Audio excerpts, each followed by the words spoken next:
amazing evening, Nigerians. Thank God it's Monday, a brand new day, and it's always a pleasure to be with you to bring on a matter with the shele for inside the country. Thank you so much for joining me. Thank you for always being there for me. Welcome to Updates with Pressure. So today, now better obunke segment where you say we won't get. All of another they talk to Precious. You know, they go, they see people where this thing they happen to. Precious just tell us story. So eyewitness person wey be say survive the matter wey in village they hot right now they here inside the studio with us. So the only thing you do for me now is to please click on the like button on this show. Kindly like right now, subscribe if you've not subscribed, and please share right now. As you dey like them, they share them so that more people go fit join this live. You know why? Because you know as I dey use do my show now open session so that when I go fit, the more way the people joining, people go fit call in to ask them questions concerning what they go on for in community where you see these attacks they happen right now. My name is Precious Inya, and it always gives me joy to bring on a matter they share for Nigeria,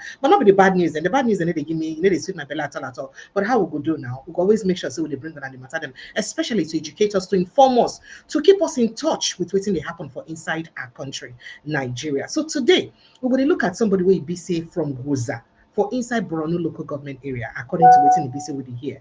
And what make us one carry in information now because of the one way matter we be say he use raise alarm concerning a threat to in life because of waiting in follow the torchlight matter we get to do with genocide for inside Gwoza. Now a lot of Christians they for inside Gwoza community for inside Borno State, but this na part we be say a lot of people know because once they hear Borno State, they fit say oh na Muslims and full there. Now as he talk in name, he talk say in fact he talk a lot of things and a distressing message we be say is sent. Now what make me say no could get to hear from him, especially as people then way they try to call them, we don't they threaten them, they threaten them, they share them to different groups, they call each other, they shout Allah Akbar, say then go deal with them. And I want to make me say, I beg make sure say una share this post and make a call on the relevant authorities, them, make them also fit joining. If then go fit help the matter where they grant. So joining me inside the studio now, Suleiman. Suleiman, thank you so much for joining us. Welcome.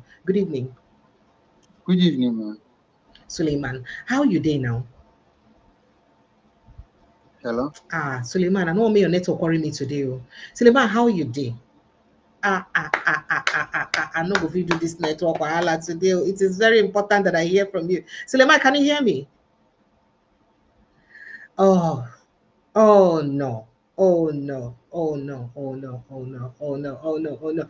Okay, so I don't know what we go do, but we have to look for a way to ensure that Suleiman gets a secured network where we say in go fit use join us so that we go fit hear him clearly and we go fit communicate with him better because if you don't hear from him well, you know go day good at all. Suleiman, can you hear me? I bet which network they work best for where you day?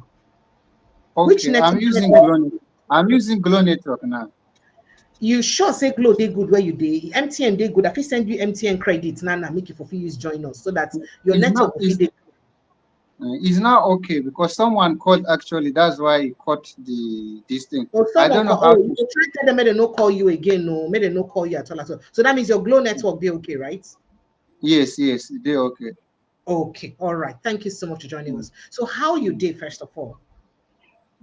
I'm fine, but I'm not fine because the situation is getting out of hand now. Hmm. Because yes, What's after what that, what is the situation? First of all, what's be the situation? Where you from, first of all? Where be your village? Where you from? okay, I'm from Borno State. I'm from Gwoza, where massacre has been going on for a long time. That's where I'm from. I'm from a Gwoza local government area. That massacre that happened in Goshe, it happened in our village. So I'm from that place. So you Uh, from Goshe for Goza? yes. So your community, when people they hear Goshe Goza, you be Christian, I be Muslim first of all, no vex because your name is Suleiman. I'm But I'm a uh, Christian. I'm a Christian. I was born a Christian, brought up as Christian.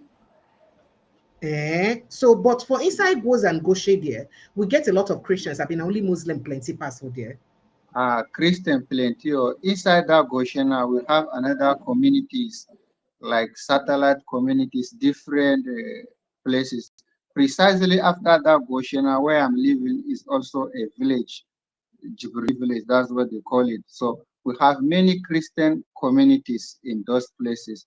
but they have displaced them for 12 years now. They are in refugee camp in Cameroon. People are no longer living there. Wait. He said for 12 years, the village after your village, they don't pursue them. They know they there again. Yes, So who be the people yes. they take for that village? What's be that village name? Jibrili, Agapalawa, Atagara, Amurva, many villages with big churches, they have destroyed everything, and the people are now living in refugee camp. In fact, I'm going to send you one of the documents when our people went to go and count the numbers of refugees in Cameroon. They came back with the figures 120,000 people living in makeshift camp in Cameroon. Wow. I'm going And to all of send these people are from that on a Borno axis, now them from come. yes. From that Gwoza axis, majority of them. Okay, so when you say massacre, don't they go on for your community for up to 12 years now? What do you mean? You mean before Buhari regime or after Buhari regime or during Buhari regime? All these things we don't they happen during Jonathan time. What do you think says starts the Ye- genocide? Go ahead, please. Okay. The fight started as far back since 2002, but the full-blown war was declared in 2009. From that 2009, people must always lose their life. People must be killed. So the last major massacre that led to displacement of people from my community was in 2014 when thousands of people like lost their lives in the massacre at Agara, Aganjara, Agapala. So the concept was that they want to establish an Islamic Caliphate by force. So if you don't subscribe to the ideology, you either be killed or you live. So that has been going on for years. And this Goshe massacre that recently happened, somebody that raised alarm on TikTok that posted it is right in prison right now, not by terrorists but by government. They were very angry that the person reported about the atrocities going on. Because what they normally do, Just hold on, no vex. You go tell me where you stop now because what they normally do. So you could go back to that, but no vex. Before we reach because what they normally do, you say person where is alarm about the Goshe massacre wey just happened.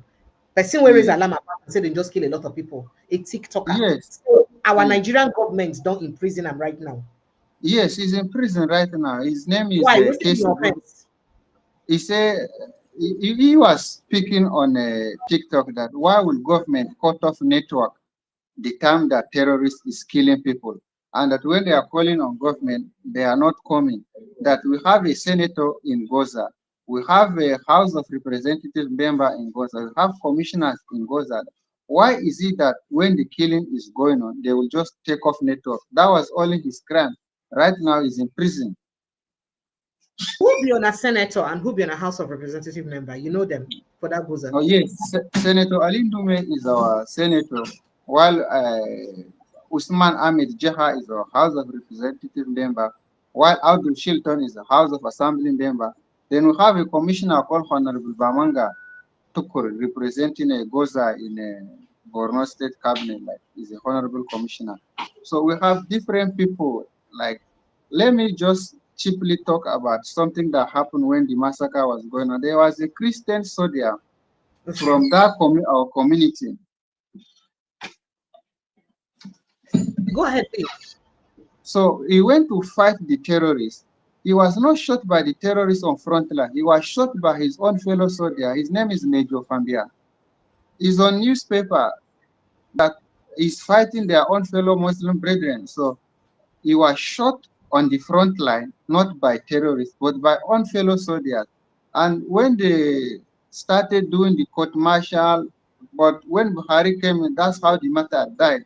The elder brother to the man. Just come back. So what year did this happen? This particular incident with this soldier, which year happened? 2013, that's when the soldier was killed on Okay, front line during by his own Jonathan's fellow. regime.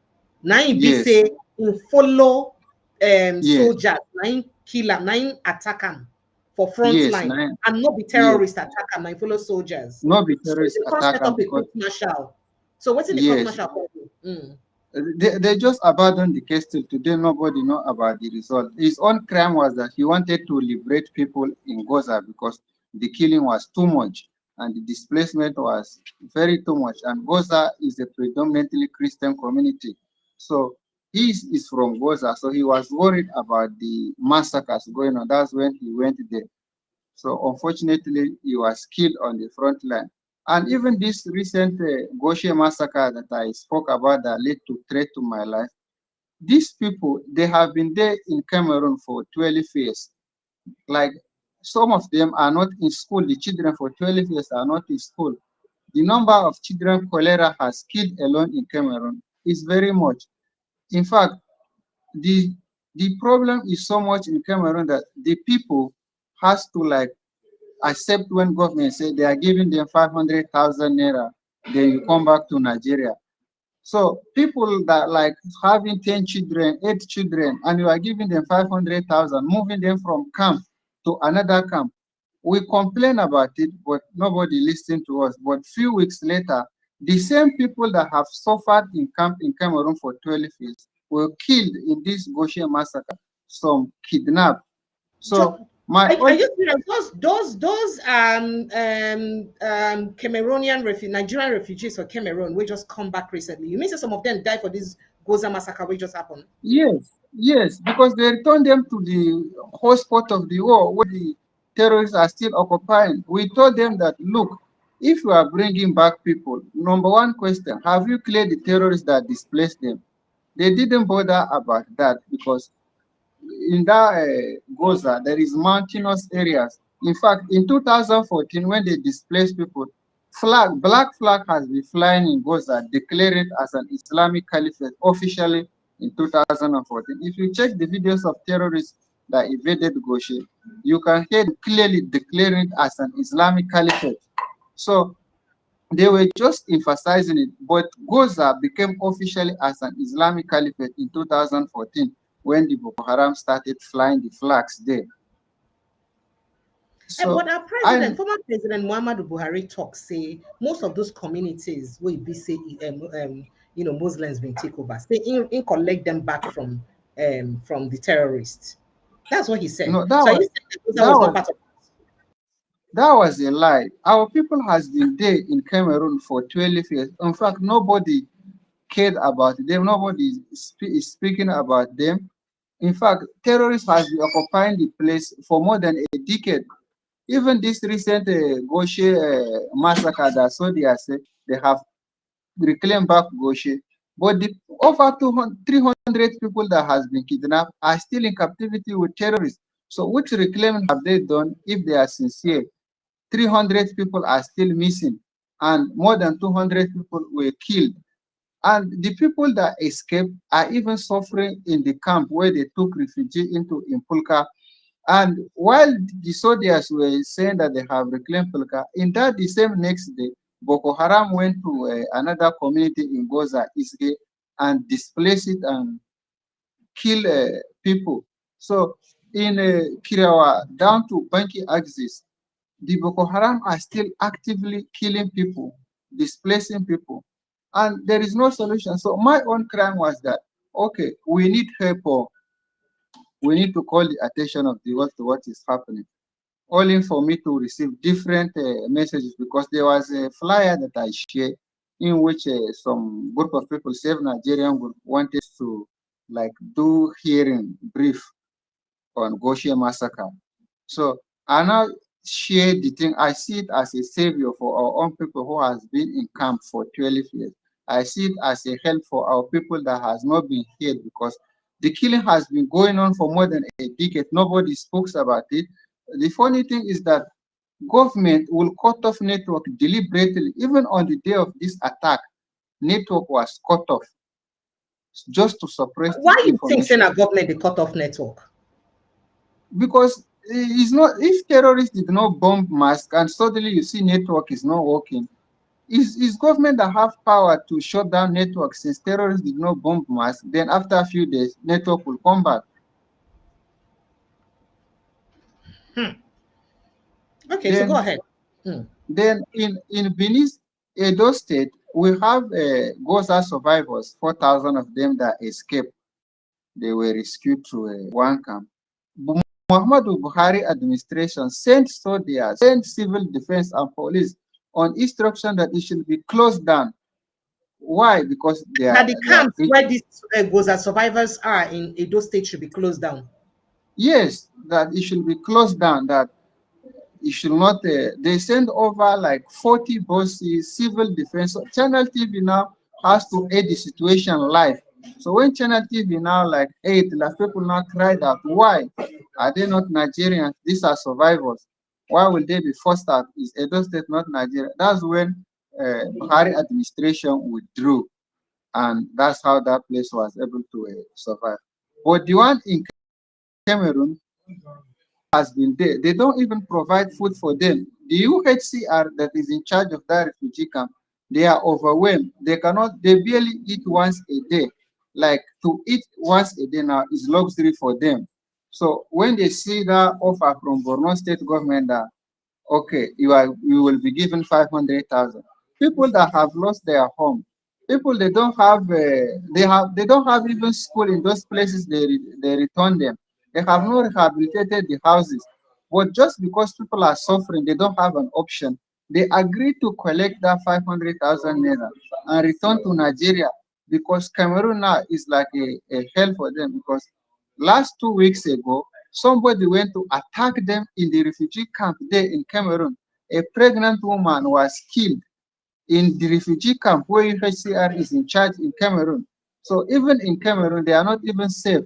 So some of them now like, okay, let's go back to Nigeria, thinking that since government say security has improved, they came back. In fact, there is one of a person that I know very close to me.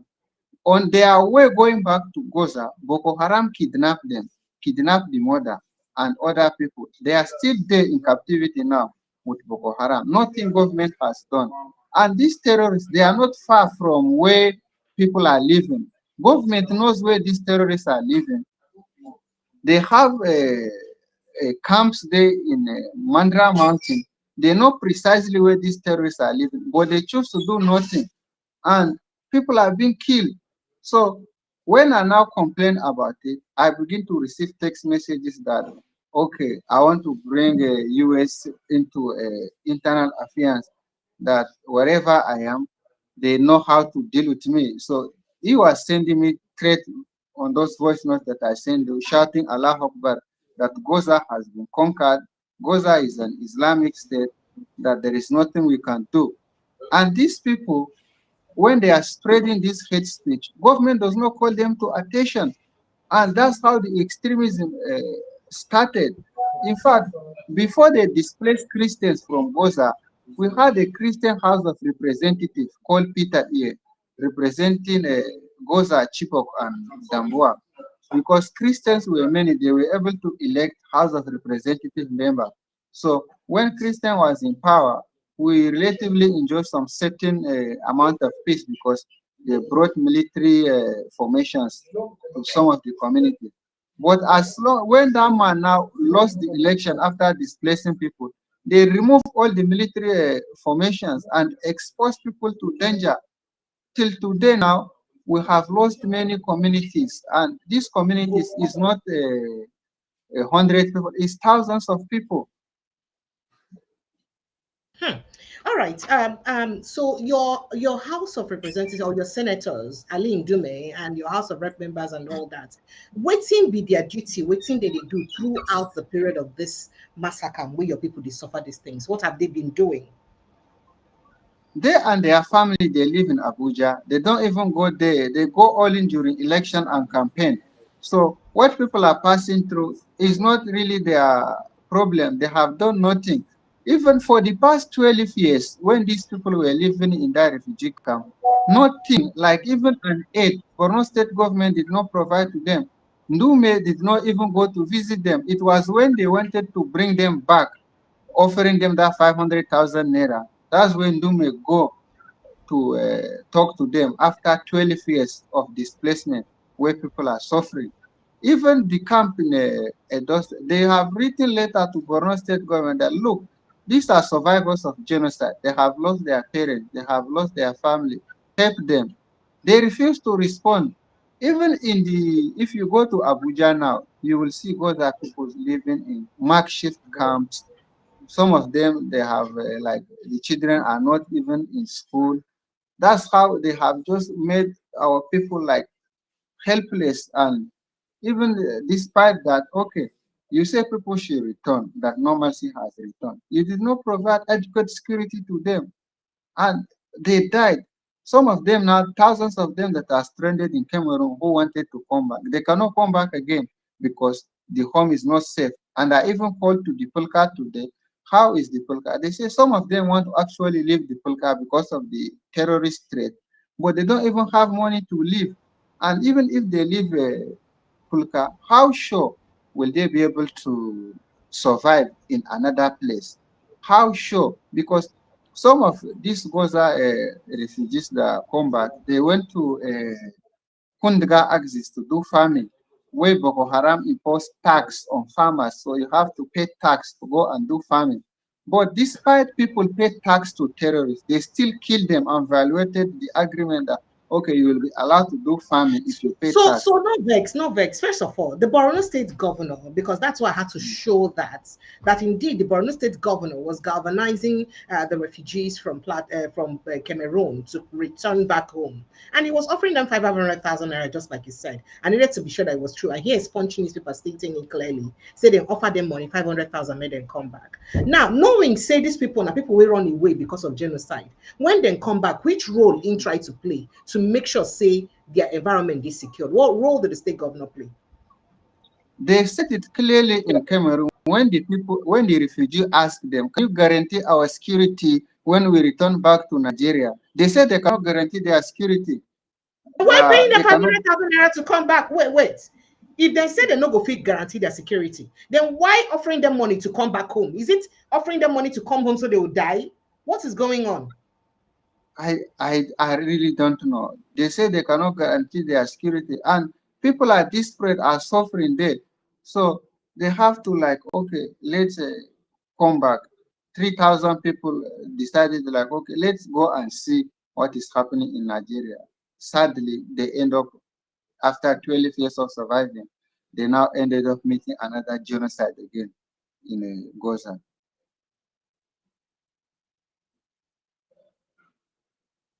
Beyond sad. Okay, so let's also so which role you think say how you think say the President Muhammad Buhari administration try to help your people from this genocide before he went this full fledged, because you know say before President Buhari administration he did some local government areas of Borno State we've been there under the control of terrorists. So what's in happen? How did the President Buhari administration help to ease off things when Buhari he came? government did not help. But if you remember, before Buhari was elected a president, Boko Haram wanted to negotiate with the Jonathan government. They nominated people that will represent them. Buhari was one of the people terrorists represented, like asked to represent them. So somebody now that Boko Haram will nominate to represent them, how sure are we now that he's not part of it? Because you can only appoint person that is part of what you do.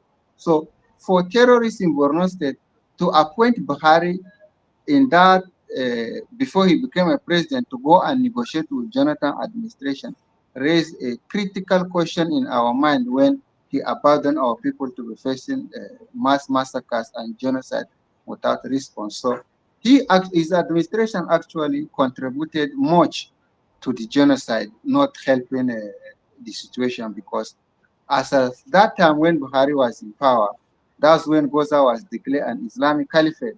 As at that time when Buhari was in power, that's when black flag was flying our community. So Buhari administration did not help the situation, rather it aggravated the situation. Okay, so Daniel Bola from your area, in from your local government, in from Goza. You know Daniel He's Bola. from Borno South. Yeah. Yes, I know him. I even have his number. I even sent him message about the situation going on. He did not reply. He's from Southern Borno. So he's no longer representing or like talking as a Christian because people felt like, okay, Daniel Bola is a Christian from Southern Borno, that his presence in the Tinubu administration will help to carry our plight, like the Gwoza refugees in Cameroon that has been there for 12 years. But we have written letter to president, we have written letter to Borno State government about the situation, yet the situation is becoming so messy or critical. That's what I'm saying, because When you write letters, our when you people, write letters to Boala, when you write letters to the president, what is the usual response you get from the president, or you don't get a response at all from presidency? the people that are writing a letter, presidency will acknowledge it. Like even the issue of returning people to Borno State, there was Gwoza. There is one Gwoza Christian association that has been fighting for Christian. So even those people who are fighting. Oh dear, sincere apologies. I think a call is interrupting you again. Okay, so in case you do not know, in case you're just joining us, Suleiman is from Gwoza, in Borno State, and Gwoza, and one of the local government areas we don't come under attack in in recent years. In fact, and in they tell us how he's narrating the story of how Ibise in community, in fact, almost all the community, the Christians were inside in community, don't they displaced, and how Ibise then they practically helpless. And it also narrates to us how Ibise in life right now they in danger because he raised a lamb concerning the Christian genocide where they happen, and rather instead of them to do something about the genocide, they are rather chasing after him. I think you had a call again, right, Suleiman? So just go ahead. You were saying something. Okay. So this Gwoza Christian community that has been fighting for the interests of Christians, 5 of the members, they were kidnapped in their home. Today now, since 2013, nobody knows their whereabouts.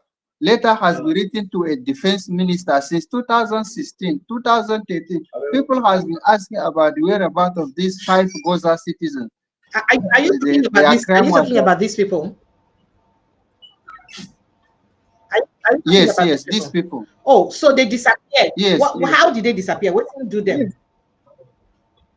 Okay, they just say that, okay, they are civilian joint task force. So they kidnapped them and arrested them from their home and keep them in military custody in village, in Chinene village. So So now the people government now were kidnap them. No be protesting saying a that, terrorist kidnap carry them. Now government carry them. no, they say they are civilian joint When a task force. civilian So joint after, task force carry them, kidnap them. I need to understand. yes, and keep them with soldiers, keep them with soldiers in military formation in Chinene Okay. after arresting them. So people now were protesting that these are peaceful, abiding citizens. They are not involved in terrorism. They only speak about the genocide that So is what was their crime? What going on. was their crime? Why did the waiting they do we make the civilian JTF being arrest them? What did they do? Okay, they actually do complain about the killing going on, because you will just wake up, people being killed in their house in the night, people being killed, like women raped. So some of these people actually were speaking for the Christians there. So they just went and kidnapped them.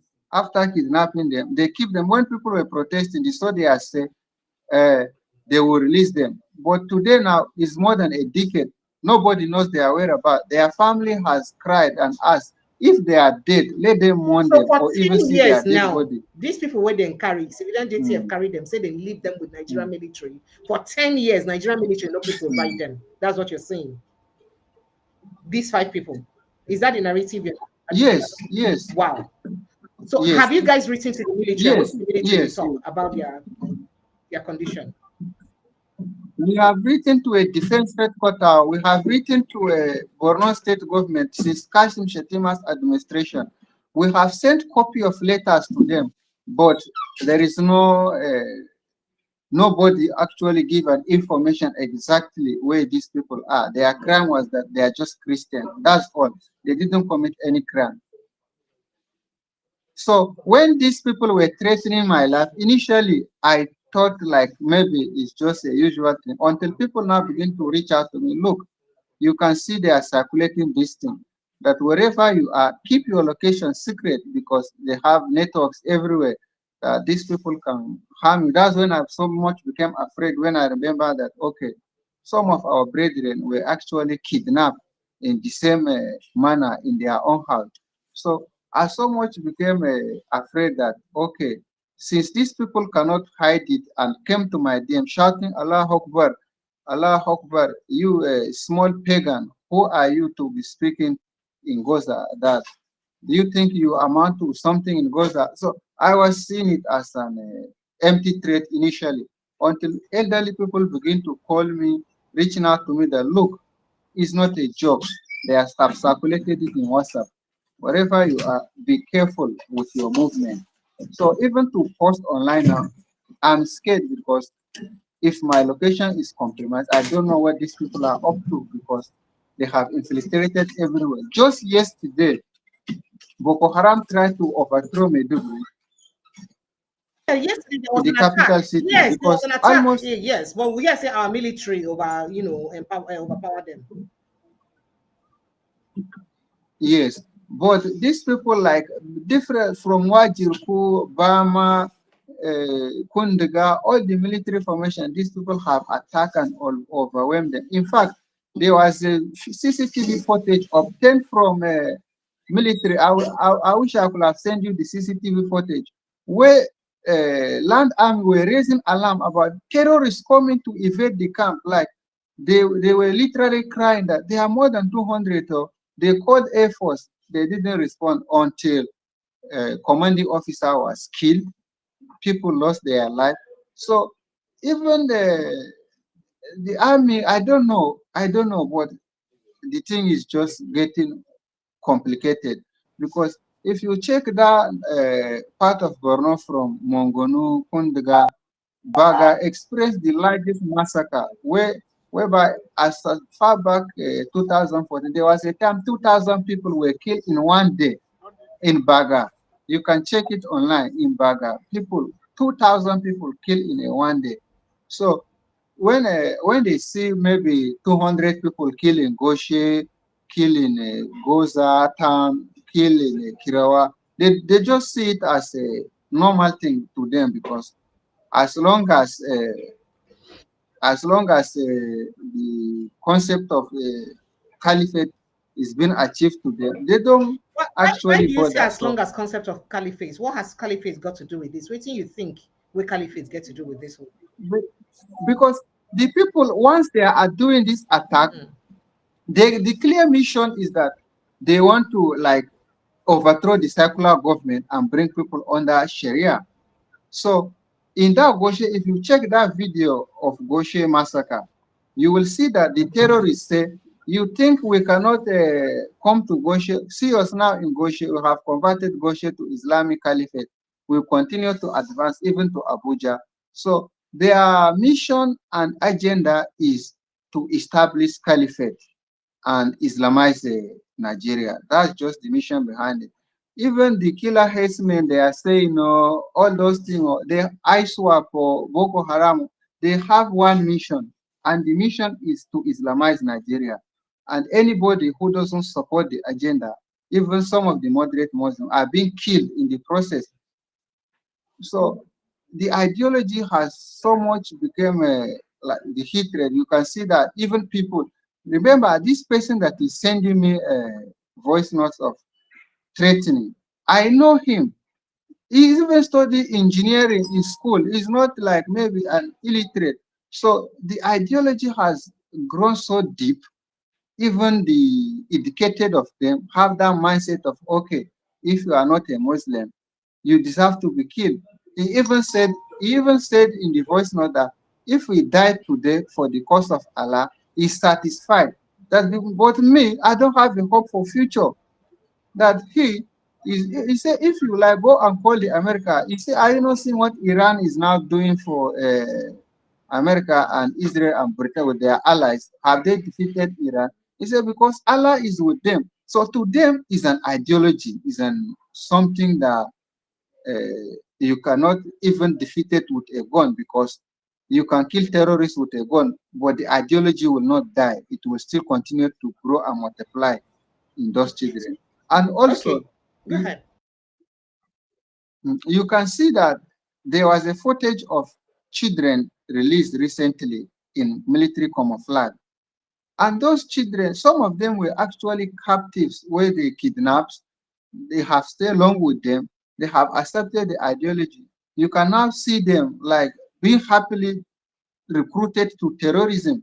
I don't know whether you saw the footage where little children Yes, where they were making them are wear, in they were military. making them wear uniforms of the military, our soldiers that they captured. I saw that. But before you Yes, continue, let me quickly yes. ask you: is this the video you're referring to when you said they said you've أعوذ conquered بالله Bushi? من الشيطان الرجيم بسم الله الرحمن الرحيم الحمد لله رب العالمين والصلاة والسلام على رسول الله السلام عليكم ورحمة الله تعالى وبركاته يوم شاشة قوات الترى شغال بولاد الأمور 47 من جماعة السنة للدعوة والجهاد This والنصر is Goshe جابوا now. إمام أبو إمام حفظه الله ورعاه وديك جابوا دفعنا أدوس المشينة ما لا علينا تو يوم قشنا الحمد لله سنة تكا باجي سنة بمسامي كومي بمسام كان بمسام قاشي يوم الله كام مشكين Goshe insha Allah za mu canja mata suna mu zo mu yi Allah yarda sallar idi a Goshe za mu ba baya za mu ba gaba gaba za mu insha Allah ta'ala ba za mu yi baya ba gaba gaba za mu Allah yarda wannan Goshe ne kowa ya sani masallacin juma'a na Goshe kowa ya gani abakar hayya ya yi idi da shi insha Allah mu ne za mu yi idi da shi mun yayyanka su ga kai nasu na tabutar su mun yayyanka ga mata da yara mun zama da su bayi Allah ya fara mana mun zama da su bayi gashi nan mun kama su birin insha Allah ta'ala ba ma me dubri ba har Abuja Allah ya kai al'ana ja'a al-qital wala tahinu wala tahzanu bi kawzami barami fadin ci barami kaskanci wajen neman su ba ko ina zamu je sai mun je mun nemi su insha Allah tabutar Najeriya wannan bayan da su wuce mun yi barazana da kan nan mu to gashi nan ga kan tabutar Najeriya azbe daular musulunci kowa ya gani yau da Goshe gashi muna cikin Goshe insha Allah za mu yi sallar Idi a Goshe ba za mu fita ba insha Allah ya zama daular musulunci. So this is the video you were talking about, where you said they said they've conquered Bushi and they will now proceed to Abuja. But wasn't exactly those terrorists when they talk? I decided to play to the end so that it could help us interpret it in the talk. What's in they talk about? Okay, they say that Allah has given them power to establish a caliphate.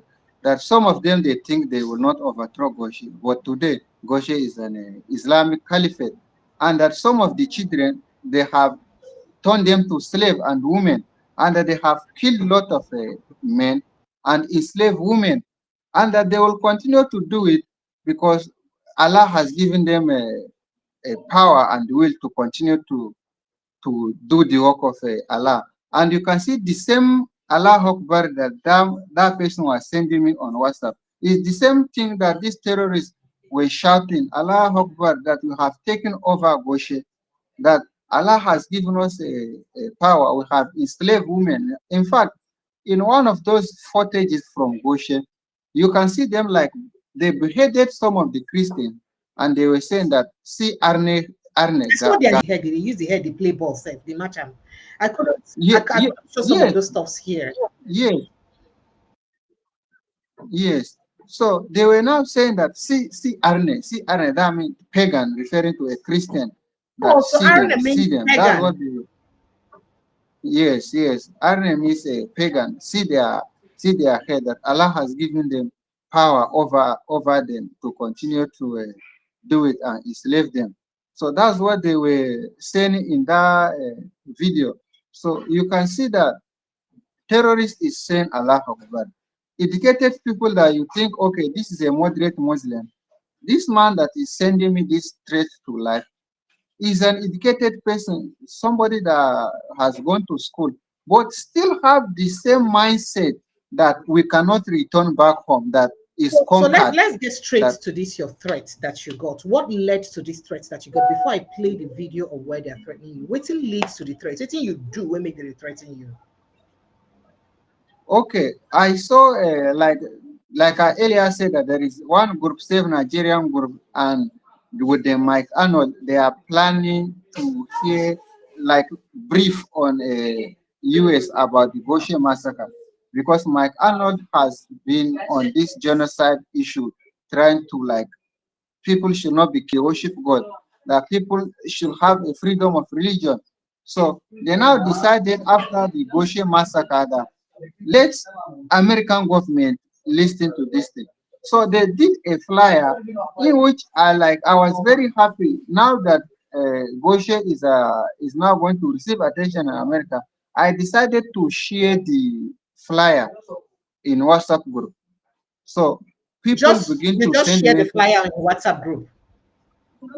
You just share the flyer Yes, on your yes, on your just WhatsApp. sharing it. Not nothing is just sharing the flyer. Then elderly people in another WhatsApp group that they said, I have been paid by American government to come and destabilize Nigeria, that I've received money in dollar. They mentioned my name in that screenshot that I sent you, that I'm one of the people that have collected money to come, that America has interest in Nigeria. I was now like trying to explain to people that the number of people terrorists has killed in Gwoza alone. In fact, there is one of EYN former president has documented names of people that have died in Gwoza with children and women. There are more than 100,000. I'm not just exaggerating it. You can ask Mike Arnold to tell the woman to produce those names of people killed in Gaza with children, because Gaza, like Christians, some of them practice polygamous. You can see one family having 30 children. So we have large population of Christians in Gaza.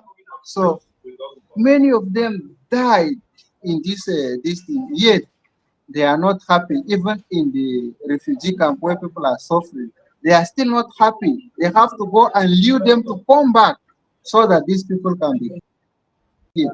You can see in So this. you think they deliberately lured the people in Cameroon to come back so they will get killed? You Yes, think so? that's what is in my mind, because some of these people in Cameroon were eligible to be resettled in another country based on international law. There is one Yes, humanitarian lawyer, yes. Mm. Emmanuel Ogebe. He has been petitioning the U.S. government and UNHCR that these people can no longer go back to Nigeria. They cannot go back to Nigeria. They have stayed long. They are suffering. They should be resettled in a third country. So I'm very sure, and I have that belief that okay, since they hear that these people may get asylum in a foreign country, because some of them, over 100 of them, actually travel to United States, Canada, and some went to study in Italy. So my belief and like thinking was that okay, since now they see these people may get help from world. So let us bring them back, because people that you have not cared about them for the past 12 years, suddenly you develop interest to convince them with 500,000 naira to return.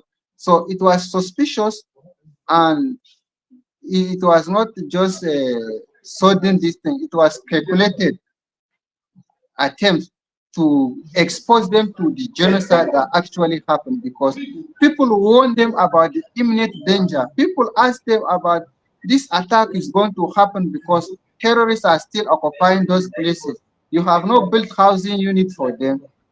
You have not provide clean water. You have not built school, but you want to rush them with 500,000 naira to come.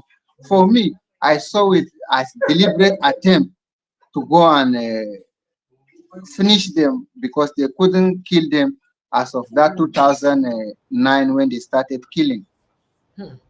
Okay, so why do you think your people are unable to defend themselves when this attack happens? Waiting they make on they defend themselves. Okay, what normally, let me just bring back what happened in Atagara. Atagara was like a community of warriors where Christians were defending themselves. So what happened in Atagara was that people were called that lay down your arms. Government is coming for reconciliation, that soldiers are coming. So people were very happy. They saw large crowd of convoy, people wearing military camouflage heading to Atagara. People dropped their arms. Within 30 minutes, something just changed. Unknown to people, those people that were carrying armored tanks, haylogs, were actually a terrorist. And people was the communication that got to people was that militaries are coming. So within just 25 minutes after surveying the community, everywhere was turned to chaos. Over 400 people were killed instantly. In fact, I have one of the women, I'm going to send you her video. She broke her leg. She lost her husband. She lost her father. She lost her neighbors. in this Atagara massacre. She broke her leg. She couldn't walk. In fact, she developed like blood, like BP. Till today, this woman is using crutches to walk. They abducted some of the women and took them to captivity in Sambisa. One of the women, I will provide the evidence. I'm going to send the video interview of the woman. When they killed her husband, they asked her that you should marry us. She spent 5 years with terrorists in Sambisa. So it was just God that helped her. She escaped in the night from them.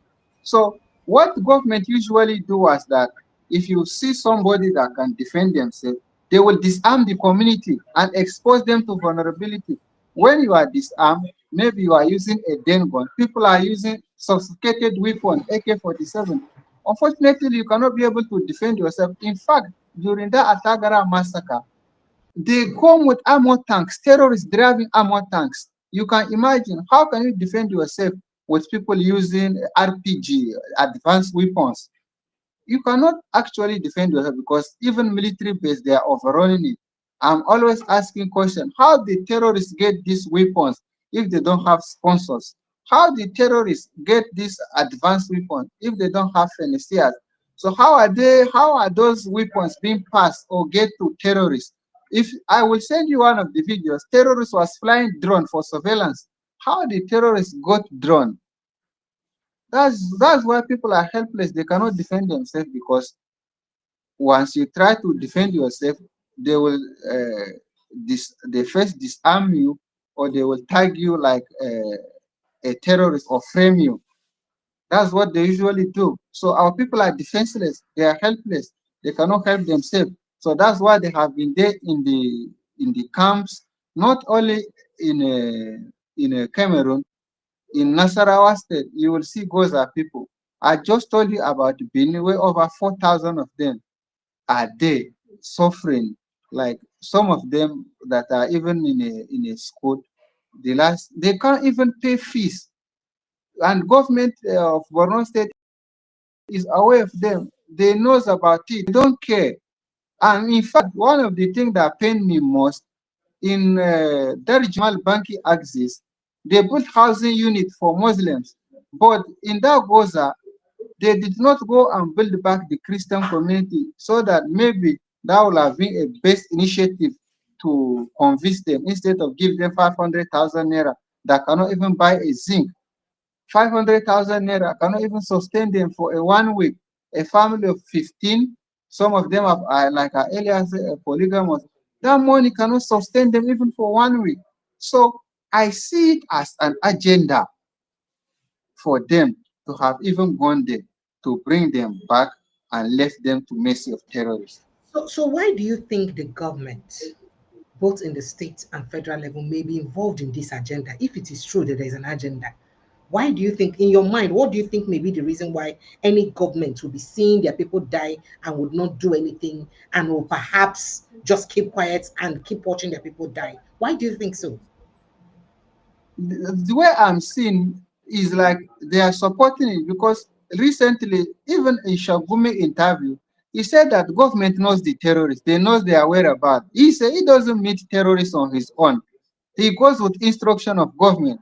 So government knows everything about these terrorists. They know their whereabouts. In fact, AFP reported, AFP, a French newspaper, that people that was kidnapped in Niger State, the ransom was delivered to terrorists in Gwoza. The terrorist leader, his name is Alingulde.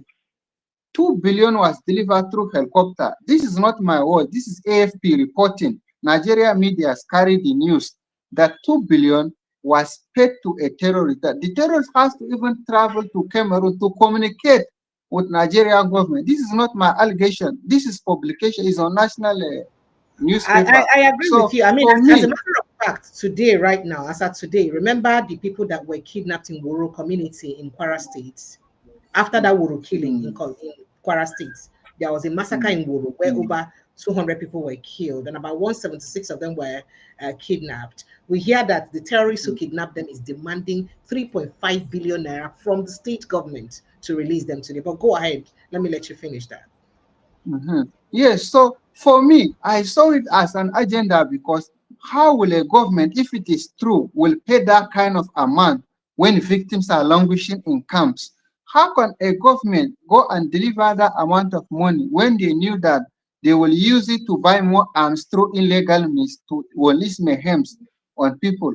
How can a government who could not provide food for the victims will now be the one delivering? In fact, Borno State government has a program. They say the rehabilitation and the radicalization program, where terrorists will now The be Operation Safe going Corridor. through Operation Safe Corridor. training initiative at detriment of victims. In fact, Borno State government is budgeting billions for rehabilitation of these terrorists while victims are languishing. So yes, yes. So the recent one, I'm going to send you the video. Some of those people, they said they have repented, went back to community and killed victims. So that's to tell me that these people, they are not repenting. They are just like they have ideology that is embedded in them. After spending billions in rehabilitating them at detriment of victims, they went back to kill victims. So I'm seeing it as like government with that program is trying to recycle insurgency. They are not trying to solve it. Rather, they are trying to recycle insurgency by continuing. This thing has been going on for more than a decade. I told you that full-blown war was declared in 2009. From 2009 to today, it's getting almost to a 2 decade. And I have survived different massacres. Like we have escaped many bomb blasts. It was just what I lost many of the people that I know in this ongoing war. But that's not the priority of government. The priority of government is to rehabilitate the terrorists. How can you rehabilitate terrorists when you have not helped the victims? That's my concern. All right. So let me quickly go to the threats that were made to you. Let me play the video of the. Let me play the sound bird of the threats. However, you help us interpret. But before I play that sound bird, is this the attack you were talking about today in Maiduguri? You said that Maiduguri.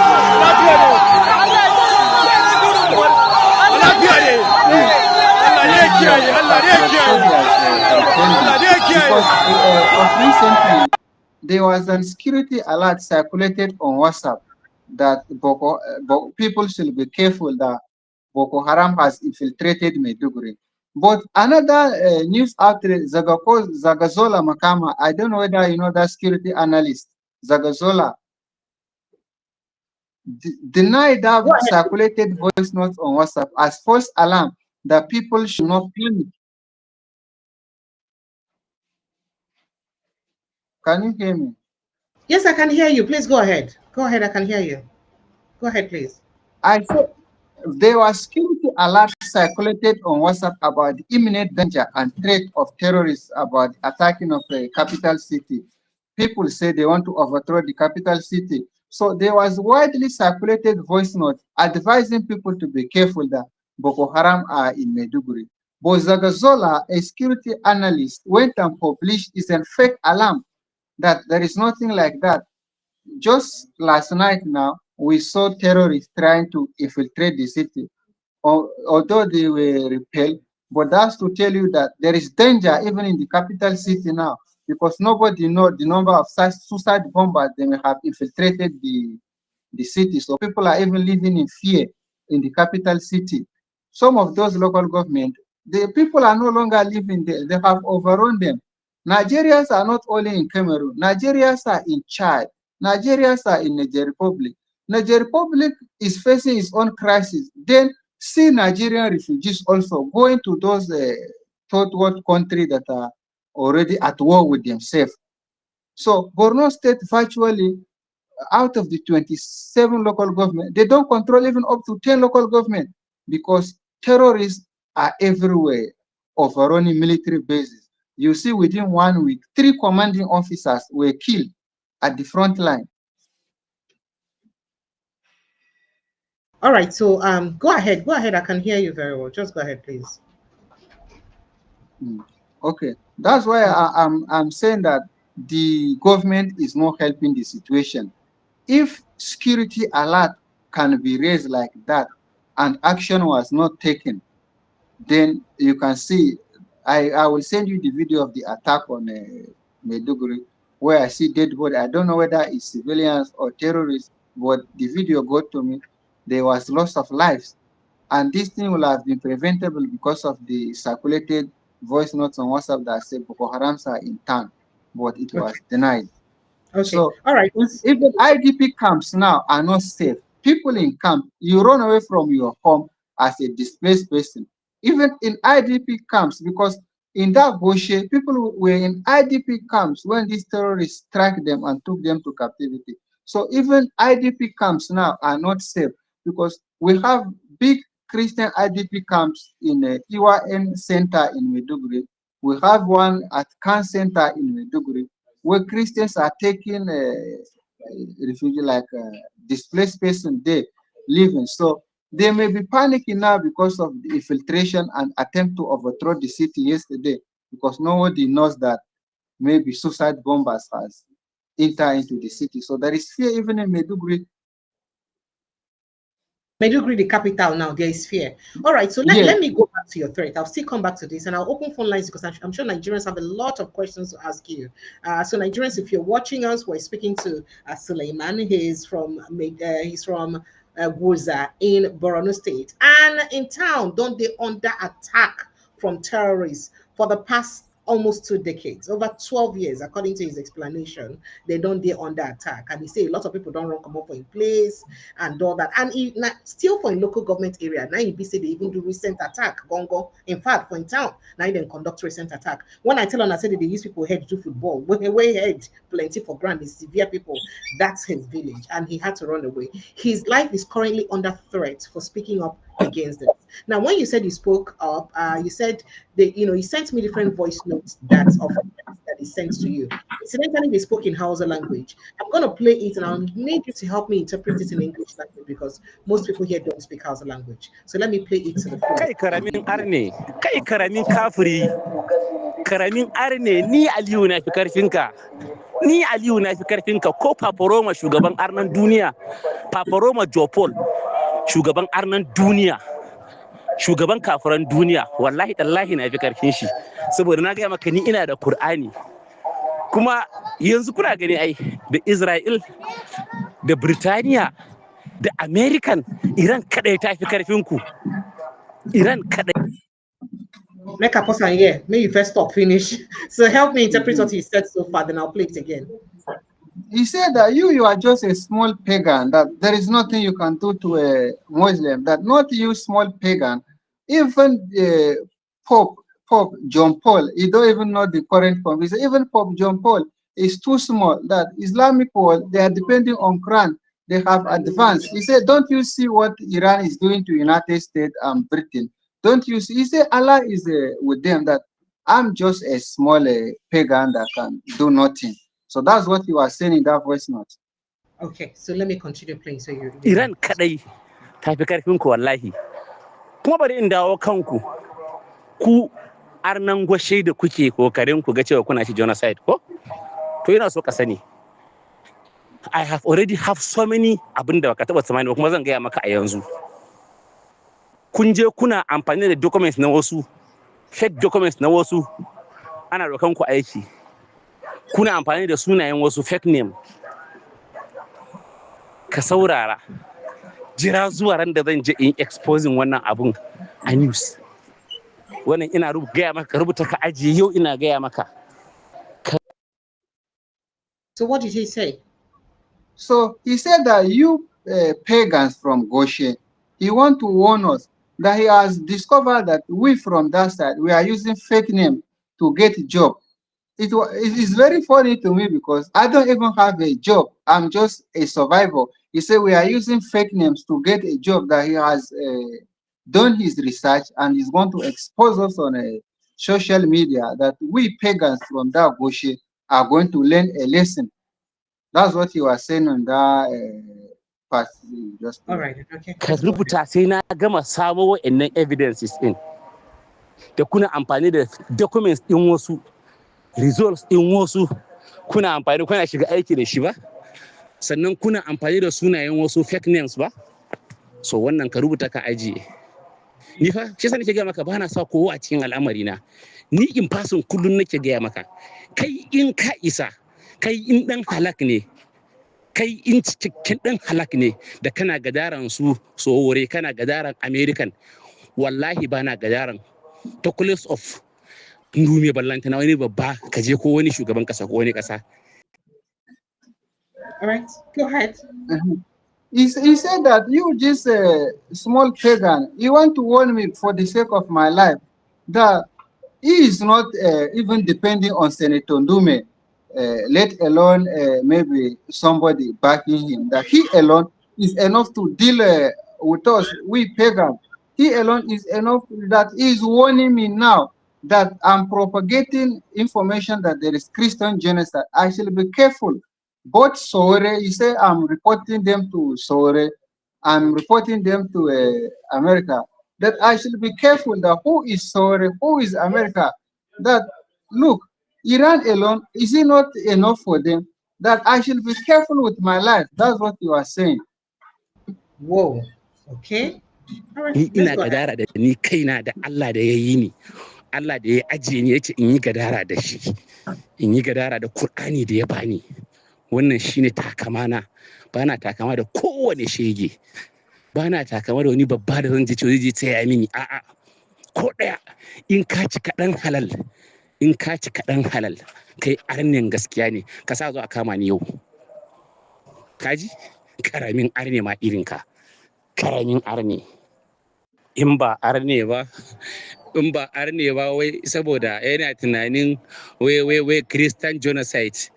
In ban da arnanci da zuciyar da babu haske a ciki sai duhu, wai an jana kashe yan uwanka, ko in ce an kashe wasu yan uwanka daga cikin relatives ɗinka, blood ɗinka, wai ka je kana murna kana jin daɗi. Na faɗa maka, Gwoza sun fi karfin ku. Gwoza ba garin arna bane, Gwoza garin. Oh yeah, so go ahead, please. He said that you people, these pagans, people were being killed. Instead of you to see it as your own people, you are bringing a religion so that America will come and help. He said he's swearing with Almighty Allah.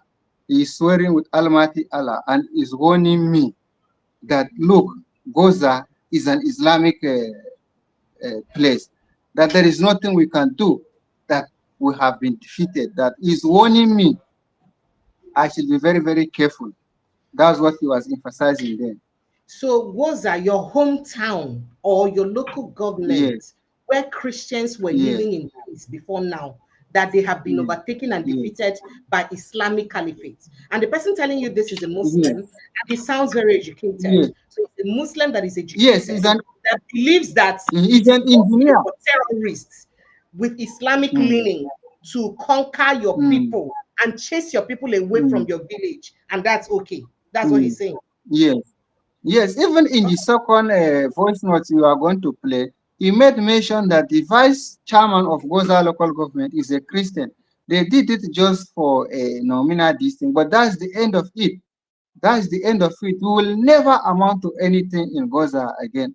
That's the end of it, that we are going to see it as long as they are alive, that he is ready to die for this cause.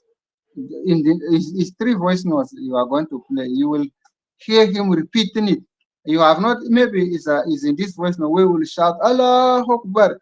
Once you hear them that shouting that Allah Akbar, it means that you like when they are about to kill somebody, they call it kalman shahada. That means you have done shahad to kill person. That's when you will shout Allah Akbar. So in that voice note, you are going to hear him saying it. All right, so let's play further and hear. Musulunci ne 100%. Gwoza garin musulunci ne, ina gaya maka, kuma ka sa a ranka babu wani arnin da ya isa ya mulki a Gwoza. Vice chairman in ma an zo bus stop, shine last da kuke yi ba, shi in ma sai mun ga dama ana yi ne saboda kara. Amma babu wani arni da ya isa ya ce zai zo yi, kama daga House of Assembly, balle rep ko senator, wallahi karya. Ku kara sa shi a cikin church ɗinku. Ku karasa shi duk ihunku da rubuce-rubucen ku. Gwoza ya fi karfin ku wallahi. Gwoza garin musulunci ne. Okay, so let me let you interpret further. he said that he was continuing from where I stopped, that Gwoza is an Islamic state, that Christian cannot amount to anything. He has warned us that I should go and tell Khan, I should tell fellow Christians that That is we will Khan, not Christian amount. Association of Nigeria. Yes, yes. That not even a Khan, even a Pope, the Catholic world leader, that we will not amount to anything. That is Allah that is giving them power to do whatever they want to do. There's the end of Christians in Gwoza. As long as politics is concerned, they cannot take one position, because their pain was that there was a time a House of Rep member was a Christian in that place. Even now in Askra Uba in Southern Borno, the current House of Representative member is also a Christian. That's to tell you that we have large number of Christians in Borno. You remember when they kidnapped Chibok, all of them were Christians. How come, That if you have large number of Christians, who are the people voting for the Muslims? I'm not saying that Christians shouldn't vote for so, Muslims, but how come the Muslims are always the ones winning the positions? What's going on? like if you if, like as earlier said, now when people were not displaced, still living in Gwoza, they were able to elect their own representative who was a Christian. His name is Peter Iye, to represent them. Even in the Senate, we have a major contender who is a Christian. Like sometime he will come second, they will end up with court battles with Ndume. So they have upper hand and federal might to rig election. So free and fair election is not even being conducted. The system is compromised. That time when that Christian won that election, it was during Jonathan. So Jonathan allowed free and fair election in Southern Borno. That's when that man was able to win that House of Representatives. That's So the you're only saying that time our since that own time, voice. no Christian has won any position again in Borno State, not because you guys don't have the number anymore. Yes, no Christian, except for that Askra Uba House of Representative member who happened to be a Christian. Aside from that one, nobody has won election again in Southern Borno as a Christian. This is interesting. We'll get back to that, but let me finish playing this. التكبير الله اكبر الله اكبر kuma na faɗa maka ka rubuta ka aje wannan da kuke zo kuna amfani da fake documents da documents na wasu kuna zuwa kuna neman aiki kuna zuwa kuna amfani da missionary kuna zuwa kuna amfani da missionaries kuna amfani da fake documents na wasu mutane da fake identification da kuna using wallahi I'm searching on that tissue ka sa a ranka ka san na san me yake faruwa kuma sai na ɗau mataki da baka taba expecting ba yawwa ba na kula ka ne kawai ina so ka gama duk ihun da kake yi ba ka iya ɗauka voice ɗina ka kai ba da Allah ka kai har gaban Trump ka kai voice ɗina gaban Trump na sa akwai na tattara kai masu wore da sauran su an ce za a kama ni ba idan baka yawa ka ci kaɗan halak ba na gaya maka a baya wanda yake tsoron mutuwa ne ka gani yau ko yau na mutu I have 3 child alhamdulillah kuma har gobe kaga akan addini na akan. All right, let me let you interpret this far before we go further. Go ahead. Okay. He said that he's going to take action on my life, that they have allowed me for too long, that he knows that I'm going to circulate this voice note, but he doesn't care wherever I'm taking the voice notes to. But he wants to warn me we are using fake documents with missionaries. I don't even know the missionaries he's referring to. I'm not a pastor. We are using some fake document with missionaries that he is going to publish it and tell people that put it on record, this voice note I'm sending you. I'm going to take action over your life. That whoever you want to send to, even Trump, send the voice note to Trump. He said he knows I'm going to send it to Sore, send it to the Sore. That he doesn't care. He said he is married, he has 3 children. If he died today for the cause of Islam, it's not a problem for him. That's what you are saying in the voice note. If he dies for the cause of Islam, it's not a problem. And the cause of Islam we're talking about is that your community in Gwoza has been taken over. And he's telling you that it is Allah that gave them strength to take over your community. Yeah. All right, let's. Kare Yes, that addinin he has, musulunci he na has rantse ma three da Allah children. ko a daren yau na mutu alhamdulillah. I know where I'm going to. I know where I'm going to. I know my God will be happy with me. Yawwa ban yi mutuwan asara ba. Ba zan tafi a banza ba. Kai ne zaka tafi a banza ka gama wahala a nan a banza kuma ka tafi a banza ka karɓa sakamakon da kai a nan. But I know what I'm doing. I have assurance that na san Allah na zai yana da farin ciki da ni. Yawwa don haka ina so ka tattara ba ka iya cewa kana kai voice ɗina zuwa sama zuwa American zuwa ina ba ka kai har Jerusalem da Allah gurin Papa Roma ka kai har Jerusalem gurin Papa Roma so that you can identify and come and arrest me and kill me da ke daman ku burin ku kashe mutane ne. All right, let me let you interpret the rest of it. Uh-huh. He said that he is, even if he died for this cause, he knows that Allah will be happy with him, that he died for cause of Islam, that he is not afraid, that if I'm going to send this voice note, whoever I'm going to send it to, I should send it. That is not even a concern, because he is happy to die for the cause of an Islam, that Allah will be happy. That the problem is that me, I'm going to die in vain. I don't have hope for future. That he has hope with Allah, that if he dies, Allah will be happy with him. But to me, he said, I will die a miserable death. That I don't have hope for future. I don't have promise. I will suffer here on earth and die again without a hope for future. But he said he has promise from Allah, because Allah is happy with what he's doing. That's what you are saying in that voice note. That send this voice note to whoever you want to send. Send it to America. That one thing he knows, that Allah is happy with him. That's what you are saying in the last voice note.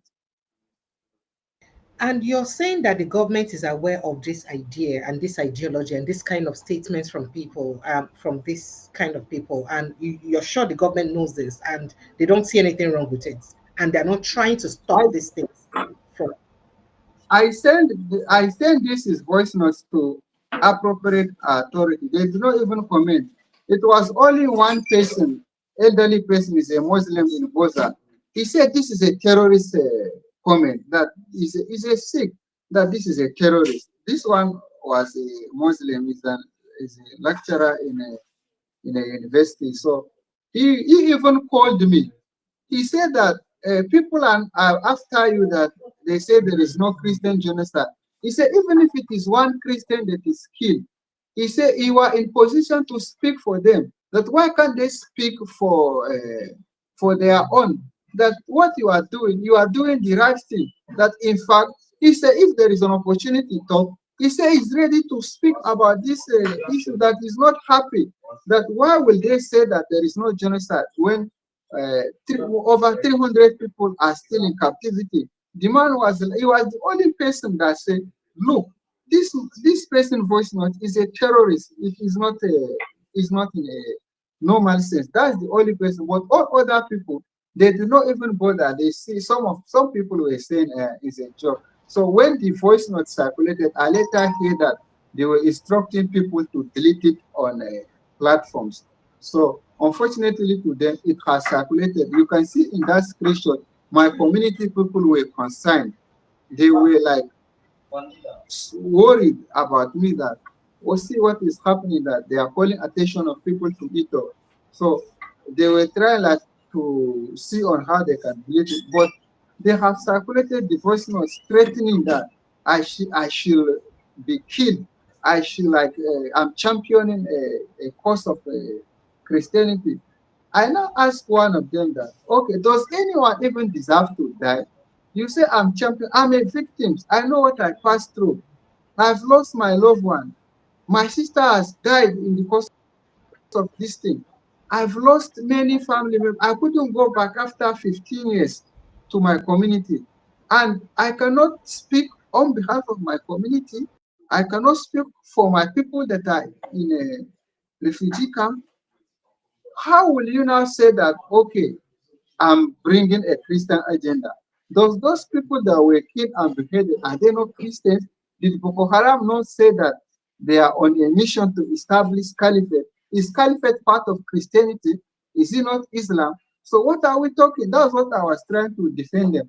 So Unfortunately, majority of their own fellow fanatics are on their side. They see me, even elderly people. I sent you, you did not, maybe you did not display where one elderly woman was saying that I was paid to destabilize Gwoza, that my account should be audited to check the amount of dollars flowing through my account that is not ordinary. That's what you are saying. This is an elderly person. So they are subscribing to the same ideology. They are subscribing to the same narrative that anybody who dare to speak about this genocide, he should be killed, is a threat to them. So my only crime now is that I spoke about genocide. I didn't say anything. I did not commit anything. In fact, on public platform, they say that, look, if Gaza has been conquered, it's not a negotiable, that we can do nothing. There is nothing we can do. That even Boko Haram has confessed that we have been turned to slaves. So that thing does not worry them. What worries them is that I shared a post that America will do hearing about Goshen massacre. So that's just my crime that warranted me those threats. They couldn't hold it in platform. They have to come to my DM to write me. They have to like reach out to me, tagging me on status, warning me. So that's the situation we find ourselves. And this thing did not start today. This massacre that recently happened in Goshen is what got to media and attention of the world. The major massacres, the Tagara massacre, the Aganjara massacre, where people were thrown to rivers, killed, women and children were not spared. Those ones Can you were not refresh our reported brains in on news. these massacres? Kindly refresh our brains on this massacre, when they happened and what led to these massacres, please. The Atagara and the rest of them that you mentioned, please. Okay. Atagara, like, is a purely Christian community. They don't even have up to 5 Muslims. It is only In Borno three State. In Muslims. Borno State. Yes, in that community. Yes, in Borno State. We have Good. big churches there. They call it Iwa and Church of Brethren. So those places have like, in fact, in Gaza Christian Community Report, over 100 churches were destroyed, demolished in a Borno State. In fact, one of the oldest church in General Hospital in Gaza was not destroyed by terrorists. It was demolished by government on account that they want to build a solar project. They demolished a church that has been existing for years in that place. That was a sacred place. But they said they want to do government project and went and demolished church in Gaza, not by terrorists, by government. And the number of churches that the terrorists has destroyed in Gaza, I mean, big, massive churches, is more than 100. So you can imagine and compare the number of congregations fellowshipping in these churches that are no more today.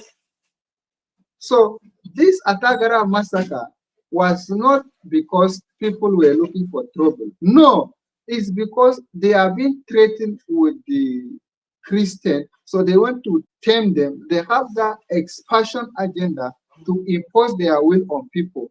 That's why, okay, they declare, in fact, they invited terrorists from different angles to come and displace Christians, to move away so that they will go to that refugee camp. Since people went to that refugee camp now, they have been the one, they will just come up with figures of election. People that don't exist in Boston, they will just write figure. People from Gava Agapalawa that does not exist, people are not there. They will just write figure of election there and declare it so person win in this world, whereas people are not existing there. So they don't even do campaigns anymore. There is no avenue for people to elect because it's a ghost town. From Zamga, Jibrili, Atagara, Amurva, Amuda, Chinene, Chikide, all those places are ghost town. Nobody is living there anymore. And this is communities that has thousands of people living there prior to this crisis. And these people are not aliens. They don't live in space. They live in Gaza. Government is aware of it. We pleaded that, okay, if you want to return people, clear them. Let these people be cleared in Mandra Mountain because that's the enclave they use. And when they were doing that massacre, Survivors that run to the mountain, they went and set fire on the mountain. Some people were not actually killed by them. Fire burnt many people in the mountain. There is caves and valleys in the mountain. They begin to spray tear gas. If they spray tear gas on those caves, people will cough. So they will now say there is pagan inside this place. They will go and shoot people. In fact, there is one somebody that I know. David Joseph is his name. The mother was hiding in the mountain after weeks of surviving the genocide. So she went because she was hungry. She came out to look for water and food. Unknown to her, water has been poisoned. That because to them that people may come out to look for water after this. This woman instantly died with her own children, not by gun, by So, poison because they so went who and poisoned the poisoned water? water. Who poisoned the water? Terrorists, terrorists. And this thing I'm telling you, the person that the mother was poisoned and the sibling is alive.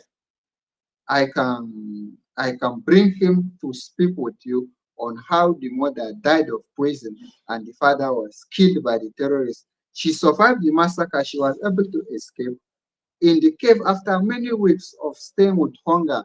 After surviving the massacre, they went and poisoned water. So she died of a poison, not this thing. You can imagine how people. In fact, there is one little girl. She was shot on the head, left to die for days in that mountain. So she still was able to survive. She's in IDP camp. In fact, she even caught cholera while on the run. There was no even medication, yet she survived it. Many people, according to her, because some of us follow different routes, the route I follow, many people died. You can see literally that people were like flies everywhere being killed because people gathered in one place. They were told that reconciliation meeting, militaries are around the people. So people were happy. So people gathered in number before they opened fire on them. So large number of people died. In fact, there was one man who was trying to defend his own children to rescue children, his own children. They killed him instantly on the spot. Many people were not even buried. Their body were left like that because you cannot do burial for people that are already running. People are already running for their life. Dead bodies were left like that for wild animals to feast on. They were not burial were not done for them. So this thing has happened several times, not just once. The Goshe massacre is just a tip of iceberg. The largest one happens years back. What has happened has continuously, repeatedly be happening and does not get to media. So my joy is that this one got to media and people are beginning to pay attention to Gwoza and they are very angry. That's why they are threatening my life for telling the world about what is happening. Oh, Nigerians, phone lines are open. Please kindly call in and join the conversation. At this point, I'm sure you have much more question to ask Suleiman. So phone lines are open, Nigerian 0817-029-4077. That's the number to call. You can reach that WhatsApp. You can call us on WhatsApp to join the conversation. 0817-029-4077. And if you are somebody who's from the other part too, who feels like Suleiman is lying, please kindly come and tell us, pick out the lies in what he said and also help us narrate your own truth. Because what I am is a journalist, I balance my conversation. So if you think Suleiman is lying, he's giving evidence to the threats and to the statements he's made. Most of them have Googled and showed you evidence. So, so you can also come and tell me that, oh, Suleiman has lied. This thing he said is a lie. This is the proof that he is lying. I'll be very glad. We're here to hear from all sides. But the bigger question or the bigger picture is that let the truth be out there, and is the truth that we're after. So the phone lines are open 0817-029-4077. Suleiman, are you safe where you are? I'm worried about your safety because going by Yes, the threats and going by the fact that a lot yes, of people have died yes, unnecessarily, we need to be sure that you're safe. If you're not yes. safe, I'm safe, but I've been warned by people to be careful because I'm already worried because to stay in the house now, you will, or where am I, you will be scared because you don't know the networks. These people have infiltrated everywhere.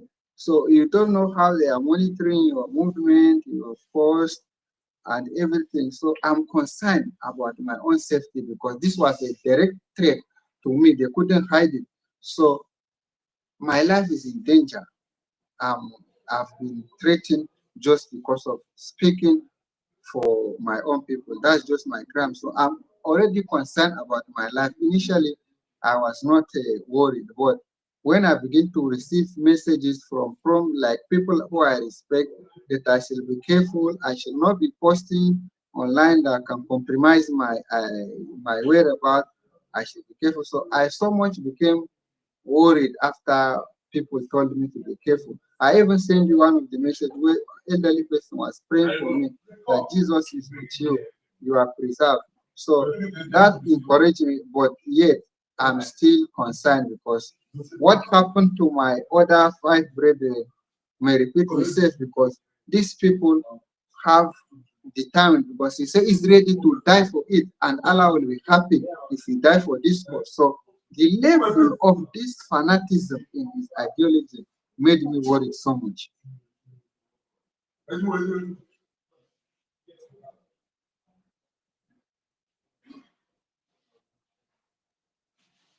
T.Y. Danjuma, thank you so much for joining us. Welcome to the conversation. Let me just bring all Thank of you, Precious. no, Suleiman. I not fit talk again. My blood just weak, Sha. I not fit talk again. Comparable facts, you're welcome, and then MC, you're welcome. All right, so you guys just one at a time. Let's go. I'm sure you have a lot of questions for Suleiman or comments to make. So just go ahead, please. Greetings, Suleiman. Greetings, viewers. Precious, thank you so much. Greetings, I feel you. I feel you. I hear you. I don't know how you are surviving, but God will protect you. But you have to keep safe. You have to watch who you communicate with, where you go. But my question for you is, having written to your representatives, the government, the federal government, and even Boala, who also comes from Southern Borno, Ali Ndume, and they are not able to do anything, come to your aid, come to the aid of your people. What, and the military, maybe they are doing their best, I don't know, but obviously, if they are doing their best, it's not, people are still being killed and dying every day. So what are you asking for? Because if Nigerian government can't help you, then you have to seek external help. So what are you asking for? What other option do you think that you can explore? Because you can't just stand and this killing continues. What are you? Yes. For me, is that I will just assume we don't have government and we need external help. That's what I've been advocating for. America should help Nigeria to defeat this terrorism so that people can practice their religion. Nobody should be threatened or killed just because of the way he worship God. Everybody has freedom to worship God or decide the faith he worship. Now, we did not steal. I did not commit crime. I did not insult anybody. My own crime is that I'm a Christian. That's why I'm being threatened. So my own suggestion and appeal to Nigerians in diaspora is that to continue to advocate so that we may receive external help outside Nigeria because Nigeria has failed us. Nigeria is not ready to this genocide. If they will not be now rehabilitated. Your network is cracking. Can you hear us? Are you there? Yeah, I think basically I get what you're saying. So, okay. Okay, Suleiman, I need to be sure he's there. Okay, so go ahead. So you understand what he's saying, yeah? Yeah, he's saying that Nigeria has failed them, and Nigeria has failed you people. Yes. He has failed everybody. I'm not sure anybody who says that Nigeria hasn't failed him or her is not speaking to the truth. We will continue to advocate for you. This platform is part of it. We will continue to advocate, continue to speak, and use whatever resources that we have, to debunk the lie that there's no Christian genocide in Nigeria. There is Christian genocide.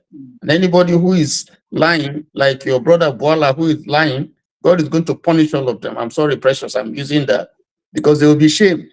They would be shamed that their people are dying and he cannot speak. It's only to be that he can speak. He can speak against. But the things that are happening in his own constituency, he cannot speak. I think he is probably trying because once in a while he speaks. But this is intolerable.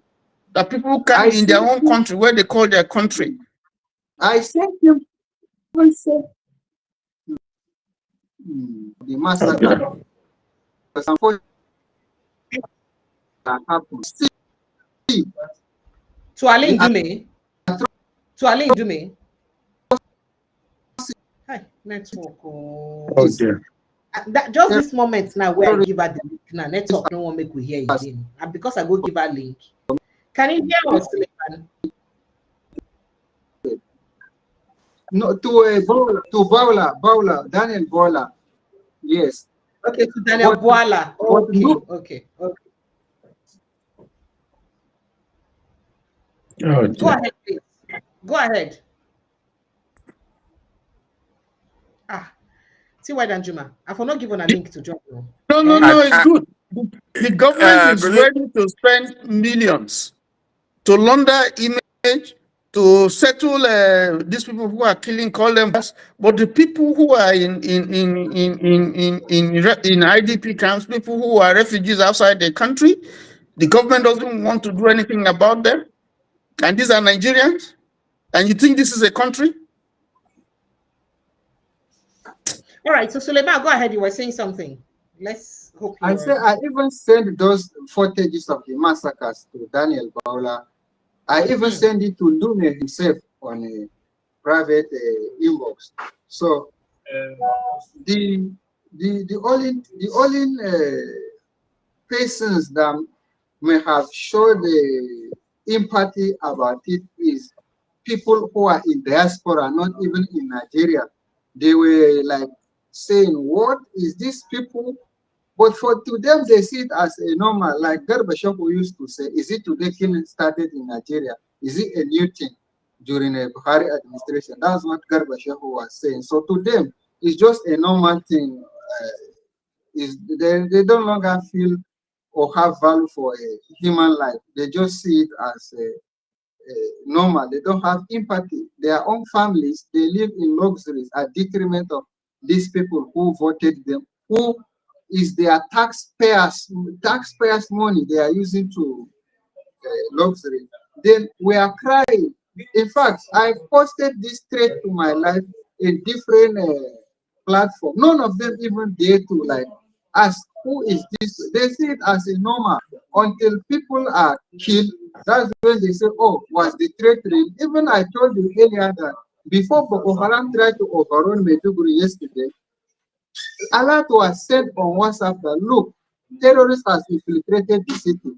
But government denied that people should remain calm. But last night, you can see the number of terrorists that were trying to overthrow the city in Maiduguri. So they see it as normal because they have a security protection. We don't have a security. People are already suffering. Is it people that eating once a meal a day is a luxury that can get protection? They are just living at the mercy of the terrorists. Hello. Right, Hello. Good evening. MC, you want to say something? Go ahead, please. Yeah. Good evening, Precious. Good evening, Tiwa Juma. Good evening, everybody. Good evening, House. Mr. Suleiman, right? Suleiman, Yes, please. sir. Yeah. Yeah. I would say, yeah. Thank you very much for your bravery. Yeah. Thank you for speaking out. Let me for appreciate you for that. Thank you for speaking out. You see, the advice I can say to you for now, I don't know where you are. I don't know if you're still within I don't know if you're still within their territory, but I could say if you can relocate to a safer place, if you can cross to a neighboring Oga country. MC, Oga MC, when you're saying this, you can relocate, you can. You know, say everybody, know, the capacity that people have to do this movement is different from the capacity you have. Precious, let me finish. Let me Okay, finish. I'm all right, trying to say please go something. ahead. Let me finish. Okay, What I I'm didn't trying to want us to come say, up with sensitive. That's what I'm I saying. know, I Because know, I know. What I'm trying to okay, say, at least in neighboring in the neighboring countries as well. That which I know there are other countries that are closer to the north to those northern areas and all that as well. So we are talking about safety because if you're able to move away from that territory for now, and while you're wherever you're going to be, then you can start speaking from there. So I believe that's one area I'm looking at this for. I'm looking at it at that angle as well. And again, the biggest mistake, because I could say, like I always say, the country do not have leaders. That country is on autopilot. In a situation like this, the president should be in the situation room, like sharing meetings, the service chiefs, everything. If really that country is a functional country, actions should be results. They should be producing results in this kind of situation. But it's so embarrassing and shameful because to really talk about it, is it the person you just mentioned now, the Daneboala? Who is that? That one is a nobody, a bloody liar. What can that one do? That one cannot even offer anything. Is it now the so called the somebody that says the leader of the country? They are all corrupt. You see, when you see them, corruption have blinded them back, left. So they got no empathy for human life. They don't value human life. So those are not the kind of, because the truth, because the people that can lead the country, because Nigeria got it wrong during Jonathan handed over to Buhari. That was when Nigeria got it wrong. We got this whole mess escalated. So all we just have to do now, we just have to make sure that our safety comes first. So, but nevertheless, this whole thing will pass. Things cannot Amen. remain like this. The truth of Amen. the matter is, yeah, it cannot remain like this. For me, sometimes I say, is even God, is the hand of God that is even exposing all of them now. You understand? I think there's a saying. There's a saying that goes like this, as in when this evil becomes too much, even when the people are calling them and trying to tell them, you guys should stop this thing, they will not listen anymore because they are drunk with that evil, and that evil is pushing them, and that evil will continue to push them to their end. That is it now. That is what we are heading now. At least the truth of the matter is the world is seeing them for who they are. So the world is not seeing them. The world is not paying attention. The world is not asking question. What is really going on? So don't think the world is not watching. Everybody is watching. Their end is coming. So this whole Amen. thing cannot continue. It cannot continue. It will stop. That's my belief. It will stop one day. Everything will come to an end.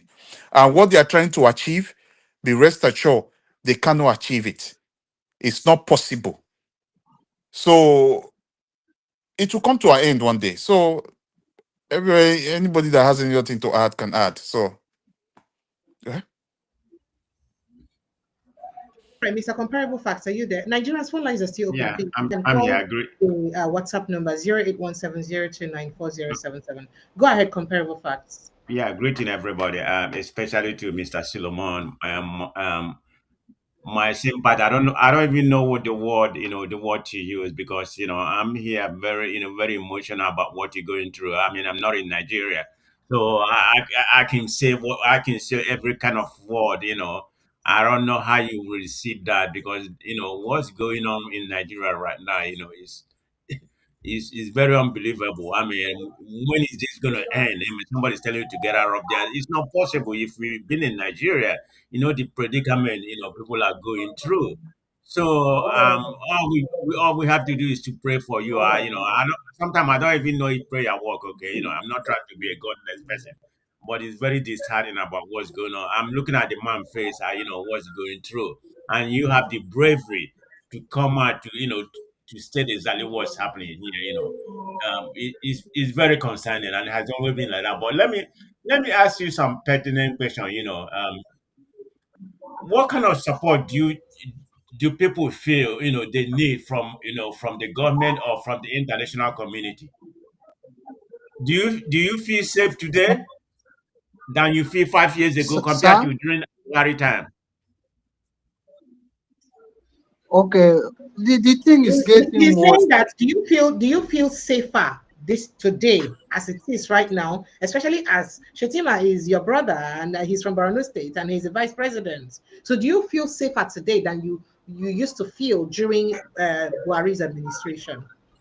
It's getting worse every day. The thing is getting worse and worse every day because the thing like in during Buhari time now, it was unprecedented that people were being kidnapped in schools in large numbers and people were being killed.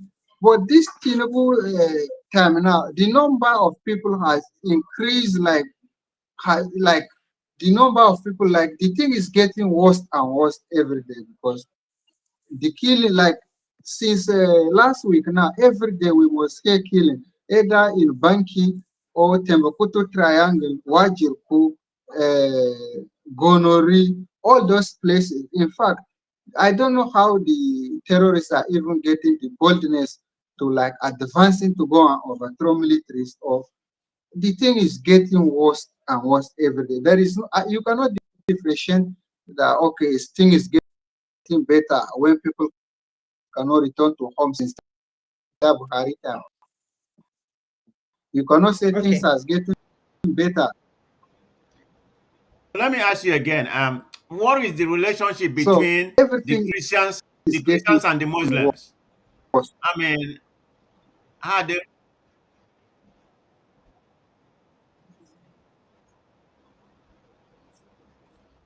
So, do you hear me, Suleiman, Suleman? Suleiman, can you hear us? Can you hear him? Okay, Suleiman, are is you it in the there? north or generally in Nigeria? Particularly in Borno State, where where the Yes, I situation can. is very Yes, I advantageous. can hear him. Yes, I'm here. I'm here. I said, what is the relationship between the Christians and the Muslims? Because I consider this to be a Christian genocide. But I'm not talking about the terrorists, So but the the relation general is that people. they don't talk when these things.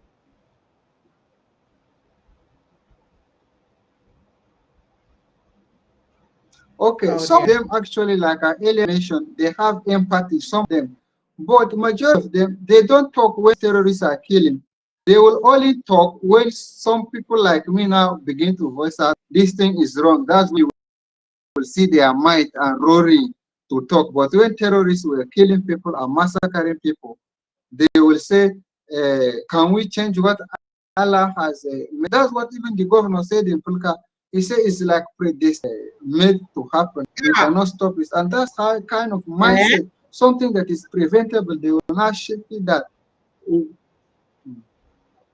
Yes, it's a like a predestined situation. So some of them, the Muslims, majority of them, they actually don't talk about the killing. They only talk when people voice out. So that's when there is no Christian genocide. But I was very happy when one of them called me, a Muslim, and said, I'm standing for the right cause. Those people sending those voice notes are terrorists. That even if it is one Christian that is killed, a genocide according to his own definition, that let nobody sugarcoat it, that people are being killed, that is even looking for a way to say this thing that is getting too much. So, but the general population, them, they are in support of these people because if they are not supporting, they will have been send you one of the video where all are organizing people to go and protest happening in Iran.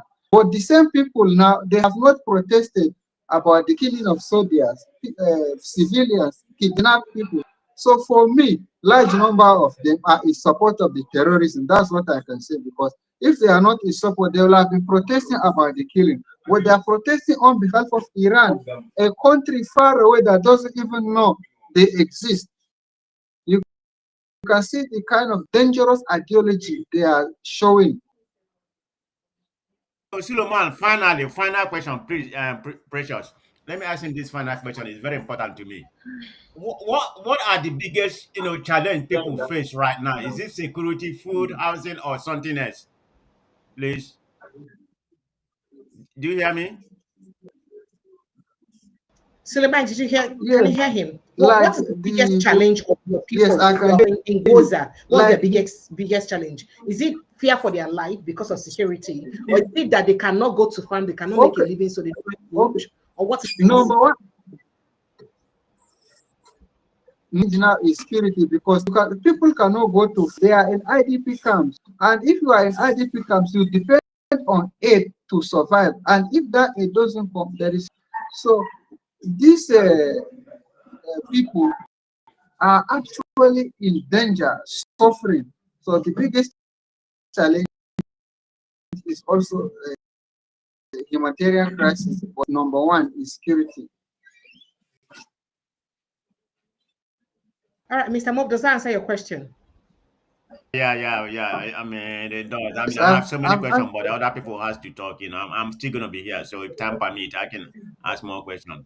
Okay, Yeah. so Nigerians, phone lines are still open 0817-029-4077. That's the WhatsApp number. You can call us on that WhatsApp, or you click on the link on the pinned post. That link will bring you straight to the studio to join us in the conversation. Now, Suleiman, people are telling me that we should get you help. Do you think you need help to get accommodation in a safer place?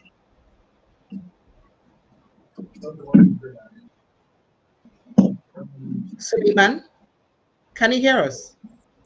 I hope you're safe. What's going on with your network? Suleiman, do you think you need help to get to a safer place where you'll be safe and secure? I I not even accommodation, even like death to, yes, yes, yes, yes. Can Please, Precious, ask him that question. It's you more hear me? important. Maybe we can do something. Make sure this question is probably one of the most important Yes, questions. I can hear you, Suleiman. Do you think you need help right now? Do you think you need help to get to a safe place? Because you need to be safe. And I am very sure that the federal government, this video will get to the government of Nigeria somehow, because most videos that come out from my platform like this gets to them some way, somehow. So I am sure it will get to them. I am sure they have noted your face, and we're hoping that now that they know you, nothing will happen to you, because we're all looking at you right now. And I also do know that there are people from the international community who also view my page, and I'm sure my video would have gotten to them too. So I do hope and pray that you are safe. But to do the little that we can to ensure that we do the physical to keep you safe. Do you think you need help to stay safe? To get to go to somewhere that your safety can be, at least a bit assured, or you're fine where you are? He's not responding, but this You will response is respond. I think this there's a response Yes, is to delay the on whole his yes. network. Nigeria. Okay, we're gonna we have a phone number for Mike Arnold. So if anything happened to Yes, you, America is gonna come after the person. We are watching you. Thank you. Okay, so go ahead and respond to that question, Suleiman. I need you to respond, please. Suleiman, please respond to this. His network. I hope he's safe, because I've been looking at the way it's been dragging and delaying. Suleiman, I hope you're safe wherever you are, because I'm worried about your safety. I hope you're safe.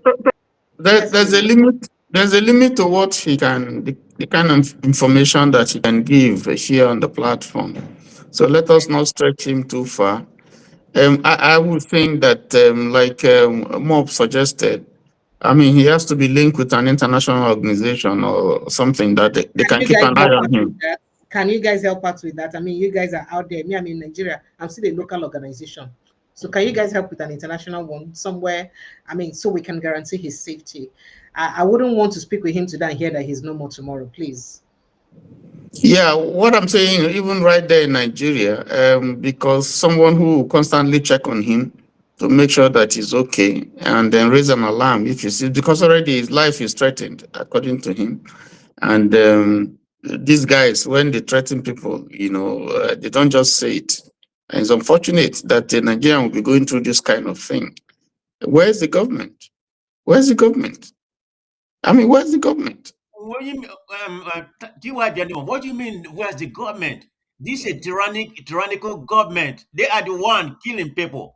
The Nigerian government, no, So I'm they're going to not say killing it. people on my platform. No, the Oh. Nigerian government they are the one killing people. Okay, they are authoritarian government. They are the one killing people. They send their talk and everything. They are ready to eliminate Nigeria. Anybody who oppose them. I'm saying it, and there's nothing they can do. You're not saying it, Precious. I'm a guest here. I'm one of the people in the platform. I am the one saying it. It's not you. I mean, how can he confidently say he's a Nigerian? I mean, how can you say you are a Nigerian? How can you be proud to say you are a Nigerian in this kind of thing? You appeal to everybody, those who are supposed to help you, they can't help you. And people are threatening you, killing your people, destroying your place. You can't farm, you can't walk free, you can't even speak. What kind of country is this? And we're talking about election, and we're spending money and giving people rights and all that kind of money. Is that what people Nigeria, need? this is Nigerian money. You see the nonsense, the shenanigans that they display in Owerri. This is what's going to happen. It's an example of what they're going to do, in this election. It's very annoying. I'm sorry to be very emotional. This is sad. To think that nobody can help you? What country? And to be denying that this thing is not happening. Who else you want to hear from God before you know that there's genocide? All right. What else do you want? I have somebody else joining us. Awin, how are you? Awin? Awin, are you there? Awin, are you there? You don't join if you don't want to talk to us. Are you there? Can you hear us?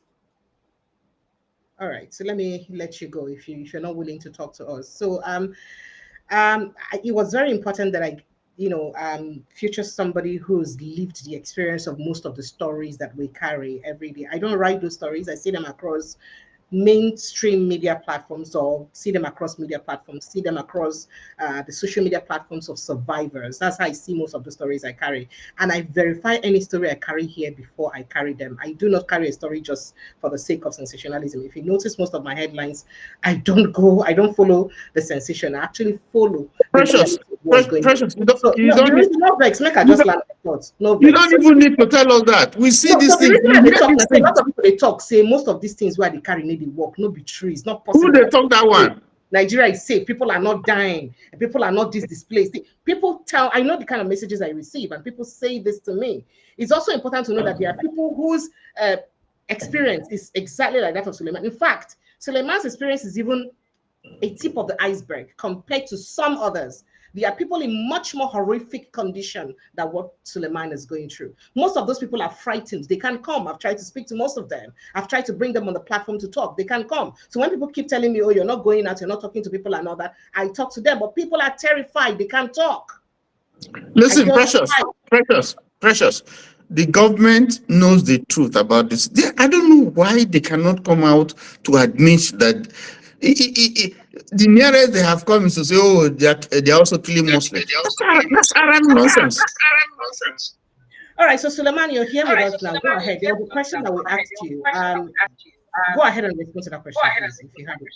Okay, yes, I need help, but like I told you, don't want to say my location online, but I'm also studying law in university as a student. I don't want to mention the university because of the security situation. Oh, you're in So, school. Okay, great. Go ahead. so I'm done with exam. I'm going for holiday now, but I cannot go to to that place because I've already, like, they are already mapping my whereabouts, so I cannot go to my own state. So definitely I need help. That's just it. I need help. What Nigerians can do. Suleiman, we can't discuss the kind of we can't discuss the kind of help that you require here. I think that for safety and security reasons, there are certain things we can't talk about here. So probably we'll be relating with Precious since he has a way of to reach you. That would be the best option, but you have to be careful with the phone calls that you receive, who calls you and all that, where you go and so on. I don't think that it was proper for you to have shown your face openly with this kind of threat that you are in. And since you are in school, you probably would have maybe put on something to shield part of your face and so on. But that's not to frighten you. God is going to protect you. So be strong, but be careful where you go and who you talk to and so on and so forth. But I can tell you that this exposure that you have here, I know you've been speaking to writing and so on, but this exposure you've had in this platform is going to further, expose the challenges that people are facing, your community and so on. It's not that they don't know it, but it will add to the fact that we already know about, what's happening in southern Borno and southern Kaduna, Benue, Plateau, and some other areas and other parts of the country where this thing is going on. It's unfortunate. I don't know why this should be going on in Nigeria and why the law enforcement agents are not dealing with this thing. So that's my little advice to you.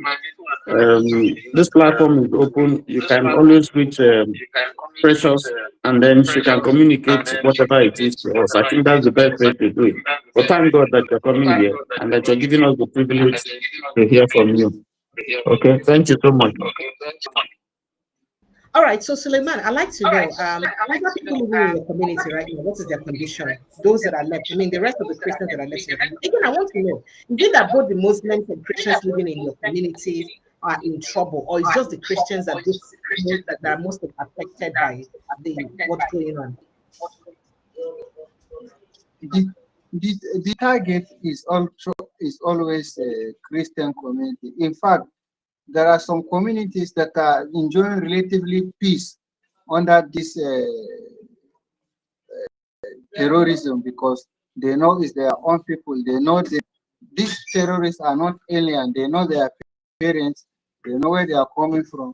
Some of them, they relate to them very well. So some of them are enjoying relatively peace. So these terrorists are members of your community. You people know them.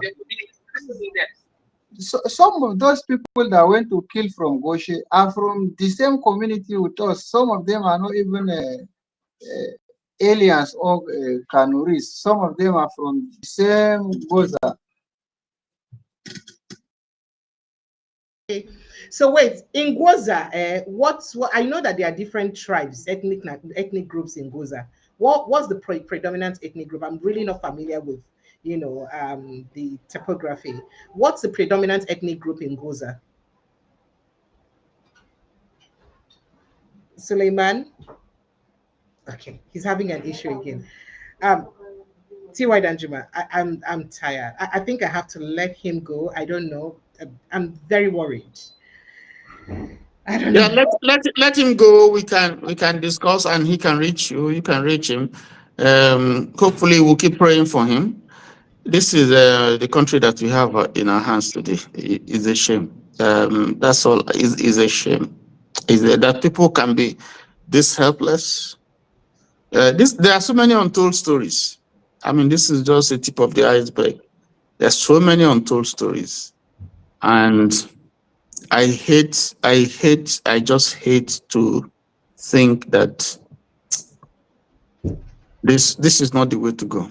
This is not absolutely not the way to go. I really need to speak to Suleiman though, because since the Americans came, they were in Borno State. So there hasn't been any change since they came in. It's important to know that. Oh, no, they're not here to help, they're only training. There's a guy that normally come to Dr. Damage platform and some other platform. His name is Hassan. He's you probably have seen him, T.Y. Danjuma. But anyway, He said he has been seeing some drone. That was like about 2 weeks ago around Borno, so I don't really know what is the fact. But what I'm thinking, the people that America send is not for anything, just for training. And America is very preoccupied in the war going on in the middle, in the middle belt right now. That's their priority. So Nigeria is now their priority. Let's not waste time, thinking that America is coming to rescue us. Not right now. Maybe that will happen in the future. Nigeria need to take the book by their hand. America is not going to. That's my own personal opinion. You know. I don't think so. I don't think that America will send over 200 Marines down here. There's a cost that they're spending for the welfare, for the insurance of those people. I don't think that they are not like Nigeria, where you go and charge somebody first before you begin to do your investigations. They take time to do their investigations. They So take what are you time. saying, T.Y. Daniel? You think they are here to gather some information from information gathering and some intelligence? Of course, they are gathering information. They are doing the geo mappings. They are studying the coordinates. They are not. They don't send the Marines to come and to just come and play. They don't do that. They have an No, interest. We I don't know agree with what what they. you're saying. I just feel like America is so preoccupied because the war is not going as we think it was going. They are I mean, they are they are preoccupied all over the place. They are preoccupied all over the place. But what I'm saying is that they don't. Why would they leave what they're doing and come and keep soldiers here who are needed somewhere else? All To right, be here. let me see Suleiman has rejoined. Suleiman, I know that the that American troop landed Borno State. Has there been any change from your people since the Americans landed Borno State? Do you think there's been any change?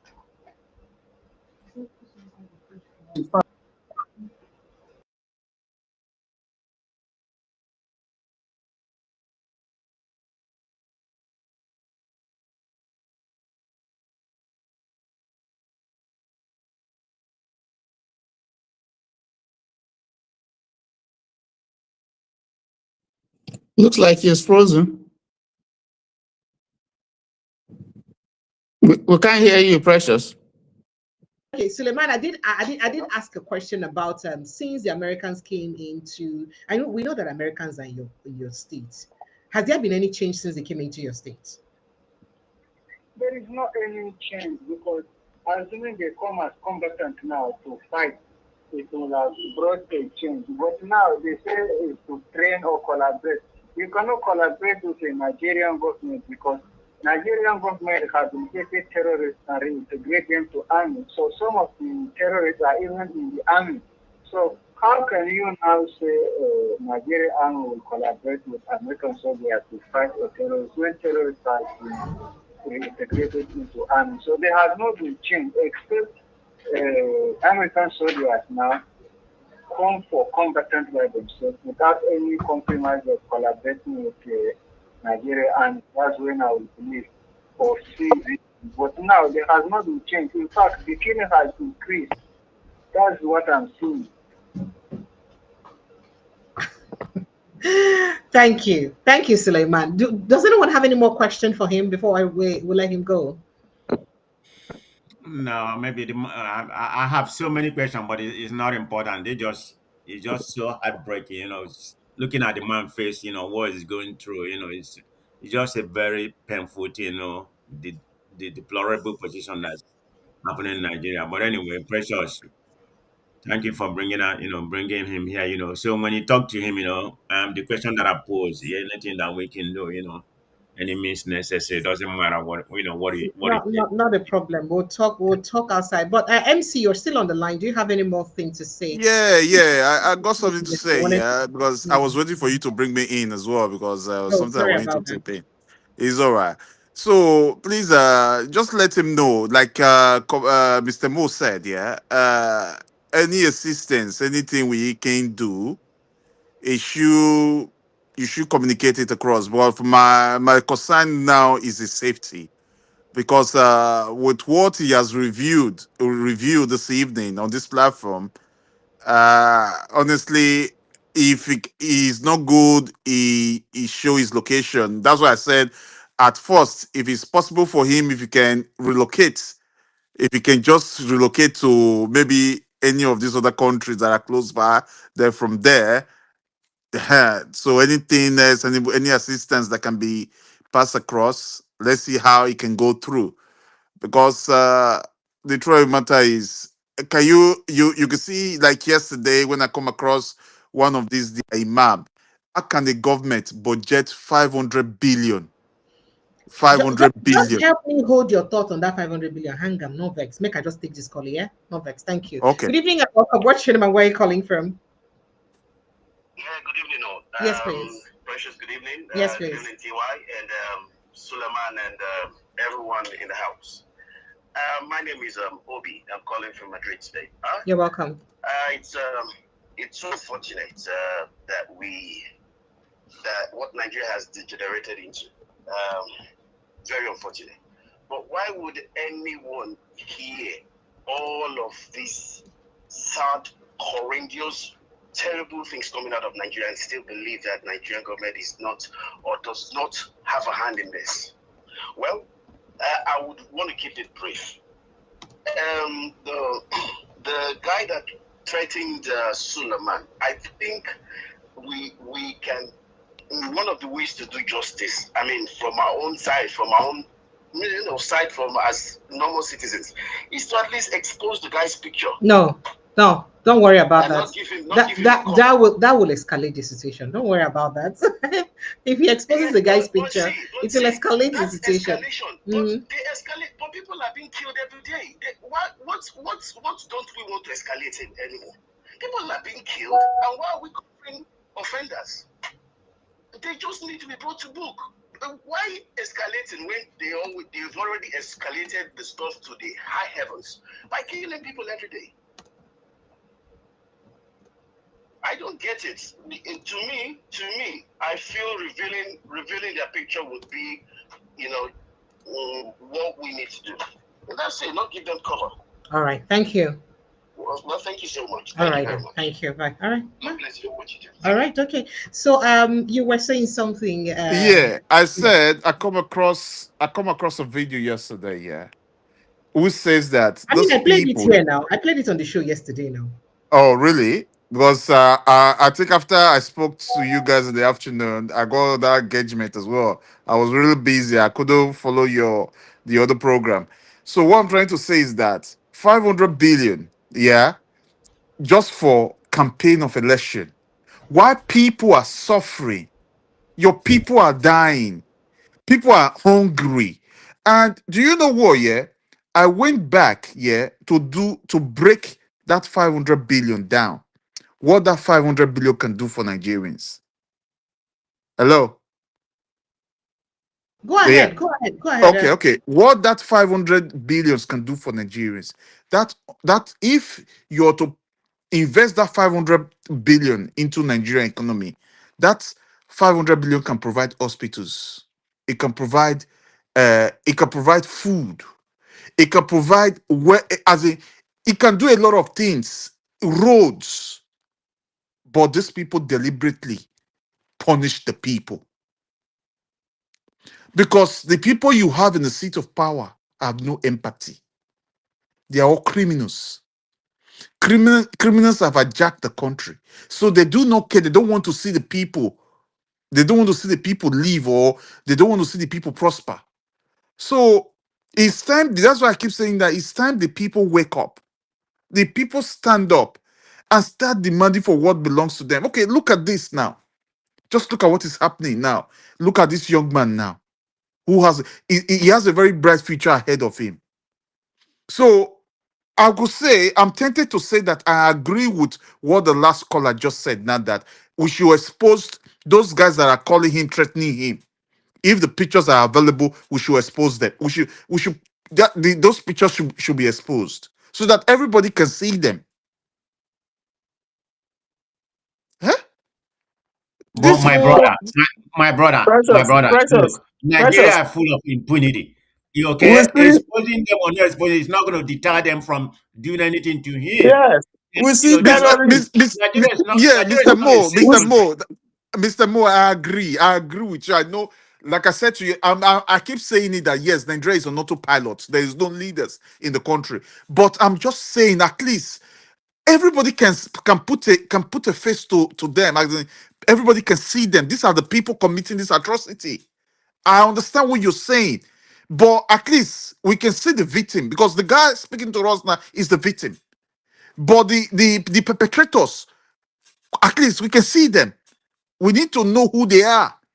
The perpetrators are known. You heard Suleman saying that they know them. They are villagers. They are from the same place. Yeah, They know them. they know. They know Yeah, their they know parents. them. Like somebody also said that yes, that the government knows them, know everyone. They, I think it was this so Gumi or whatever. This Shegumi said came to the national TV, said that the it's not government. it's not only Gumi. We've had someone come on a particular platform to say how some of them killed somebody and then they still saw the person around their streets and the person was apologizing that they should forget about it. They shouldn't worry. They know. The point is the North is keeping quiet. They are not saying anything. The people who are speaking, most of them who are speaking now are people who are not from the North, who are saying this thing is wrong. You have people from the North, you have the vice president from the North, you have the governor there, you have Ali Ndume there, you have even Boala there, who's a spokesperson for the president. Please, And when they we're are talking, there. don't mention that guy Boala. See. Please forget about Yeah, that guy that just Boala. him. Don't Don't, mention I don't Buala, hear, man. don't mention that Buala name. is No. Buala is an idiot. It's an imbecile to me. Don't mention it. But you have to mention his name. No, You have to mention his no, name. don't It's mention his it. people that That are guy is being not. killed, and he's a Christian. And he's a No, Christian. forget about that. You see, No. the terrorists, the way they are emboldened, is so they take videos, they make calls, they send them bikes, they send them money, and so on and so forth. If you, Are you telling if you, me? Are you telling me that anyway? Somebody has already said that they know their names, they know where they are located, they know. So the government is complicit if it knows their names, knows where they are located, knows how to reach them, and they give them money, can take billions and give to them. They know. So they are complicit. So the situation right now, what we're discussing is we have a situation where the government is not ready to help. Their reps can't help. These guys are alone by themselves. They can't carry gun. Even if they can carry gun, they don't have the money to buy the kind of sophisticated weapons that the other side, the killers are carrying. So this is a serious dilemma. So what do they need to do? What can we do for them? How can we help them? Those are the issues because we are speaking now. Some of us who are speaking, if we were inside Nigeria, we won't be able to say this thing that we're saying. So, and we have to also give kudos to Precious because, I mean, she will be taking the heat too somehow for no, providing this no, no, platform no. As for where Precious, these things I are happening. always say, as for Precious, I always say it. I really appreciate what she is doing, and I always say thank you for all you do for even bringing all these things out, as in at least enlightening us every day. So at least most of the informations I get most of those information from a platform, which I really appreciate her as well. So because the truth enough is enough. Enough is enough. That is why, because I believe that if Nigerians can come together and stand against these people, before you know, they will look for a place and disappear too. So I mean, The, look, gonna the, just help me. You guys will help me take a break a little bit. Still, you can still be at the back door. Let me quickly give updates of all the news because I hear that there's been multiple bomb blasts in Meduguri right now. Multiple bomb shit. blasts right now Ah, in Meduguri. So I need to quickly touch on that what, update, and I'll bring you guys. what So the just fuck is going on? it's true to what you just said. There's It's been okay. multiple bomb blasts. It's crazy. I mean, people get emotional. Okay, go ahead, Precious. Please. It's a bit, so I'll bring you guys back in just once I'm done giving update of all the conversations. Please just be on standby. All right, Nigerians. I wanted to do away with this life and start another life, but unfortunately I don't have that time. I can't start preparing for another life entirely. So let me just quickly bring you up to speed with some of the things really happen for inside Nigeria. At this point, I am almost very tired. So Information reaching us has it that there has been tension in the capital of Borno State, Maiduguri, today, Monday evening, just this evening, by series of explosions, one of which occurred in the entrance of the Maiduguri Teaching Hospital, causing panic and fear across the city. So in Maiduguri, there's been bomb blast. Now, it was gathered that the first explosion occurred around 7 p.m. during iftar, just while we were preparing to be live here this evening. And then, the evening meal that marks the breaking of the Ramadan fast. In a video obtained or seen online, some security personnel were seen using torchlights to inspect a car parked at the entrance of the gate. Now, a voice speaking Hausa could be heard in the background stating a bomb has exploded at the security checkpoint. A bomb has exploded at the security checkpoint. Now, the footage also shows lifeless body lying beside the vehicles, highlighting the immediate human toll at of the attack. Now, it was also gathered, it cannot be ascertained the total number of casualties so far, as security and emergency response teams are still accessing the scene at the time of filing the report. But there's been multiple bomb blasts, and people are already talking about it, and it's heartbreaking to see these things happen in Nigeria. Let me see if I will get other alternative. Yeah, okay, all right. So let me get you other headlines very quickly. Still in the news, APC confirms zoning for National Working Committee position ahead of National Convention. Rising fuel prices increasing hardship for Nigerians. IHRC is saying that. And let's see. Okay. Let's see what I have here. All right, moving on. 2027, fear of ADC, a beginning of wisdom for APC. Salihu is the one saying that. Let's see what we have again. INEC urges parties to report issues, monitors Oshun CVR. And then LP poll, crisis rocks Edo APC as crew protest alleged imposition. Benue APC justifies autumn meeting attendance, seeks wider support for Tinubu. So Thomas joined Wiki. All right. You're delusional. PDP blasts APC Mokwa over remark on defections. 2027 actors and actresses drumming support for President Bola Tinubu. I don't like to talk about your entertainers. Alleged 8.7 billion naira fraud. EFCC witness reveals bank transactions linking Malami's wife and son. And the NAFDAC orders recall of meal enhancement capsules over safety concerns. Meal enhancement. Okay. Benue CP commends Governor Ali's tireless fight against insecurity. Agon lawyer reluctant federal government equity in Mambila project without presidential approval. Okay, reduced FG equity in Mambila project without presidential approval. Kingship tussle, Yola, let me forget about that. Court orders trial within trial over alleged confessions in army base attack case. And Cross River Village head 200 families. Cross Rivers Village head 200 families displaced by soldiers lament from hideouts. And then bandits kill one, abduct 7 in fresh Kaduna attack. Well, these are a few conversations from a particular paper. Let me move to other papers very quickly. Of course, the issue of the Maiduguri bomb blast is still in the papers. Nnamdi Kanu chose jail because he rejected political terms and conditions accepted by Sunday Igboho to campaign for Bola Tinubu. Omoyele Sowore, now they talk this one. He said Nnamdi Kanu go to bail because he rejects the terms and conditions where they give him, say campaign for Tinubu. So that's why he rather went to jail. Thugs attack on ADC Secretariat in Bakassi is an assault on Nigeria's democracy. Peter being one say this one, what they do like this, not be democracy, would they practice like this? I was shipped from Lagos to fake Igbo support for Tinubu in Owerri. A particular lady has been crying out that she's not stranded after the City Boys movement campaign that she was invited to from Lagos to Owerri.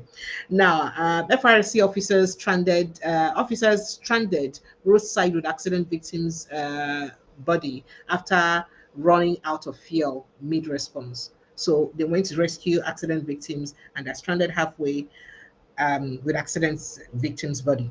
Obedient Movement thanks Nigeria for mobilization into ADC, urges grassroots support to strengthen party structures. Dr. Yunus Tanko is saying that. Comparing Mazen Namdekanu and Sunday Igboho is hearsay. That's why one remains in jail while the other walks free. Shawari Nine talk this one. It's shameful.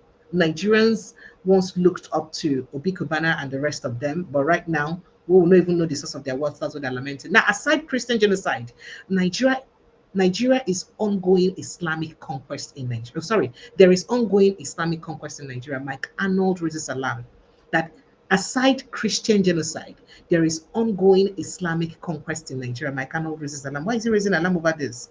Yeah. Okay. Fraud threatens Nigeria's political and democratic future. Peter Obi warns against tolerance for forged certificates. Oh, they don't they forge paper. Say they threaten our democracy and politics and our future. Oh. APC supporters reportedly stranded in Imo State begs Nigerians for transport fare after being hired from Lagos to campaign for Tinubu.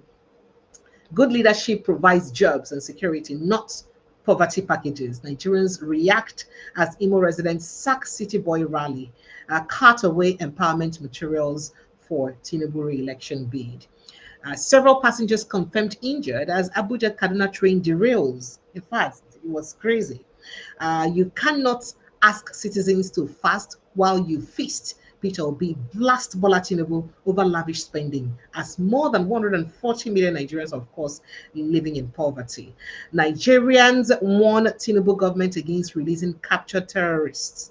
Sule, Yellow, known for flaunting ransom payment. So he was on TikTok. So he was arrested, and Nigerians are saying, "No, go release him. Would they look your face? If you release him, we know you. Nigerian government will know him. Not be tomorrow now. Next thing we hear say he escaped or something happened. Maybe another kidnap will happen now. Yes, they do exchange program."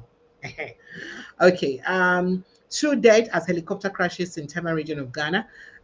Let's see. Shore concludes cross-examinations as DSS witness claims ignorance of U.S. court order on Tinubu's drug records. Hey, be no. Okay. Yoruba Union slam Nigerian actors supporting Tinubu for betraying colleagues amid economic hardship. Lawyer drags Nigerian government to court over controversial health data share the controversial health data sharing agreement with the US. You know that America First Health thing here? Okay, when Nigeria follow sign. All right.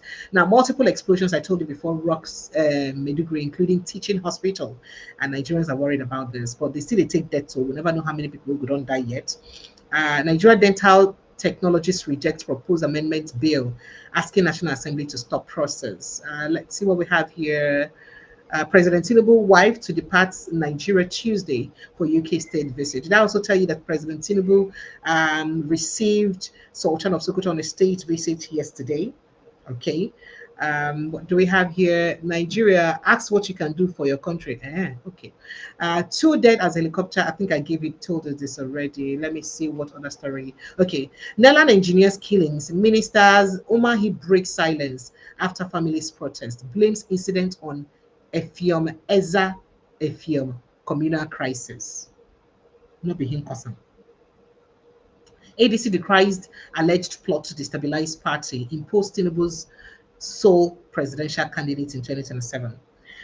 So as on they decry this on herself, on which game on they play to make sure say on a day game on too, because you guys must have your game on.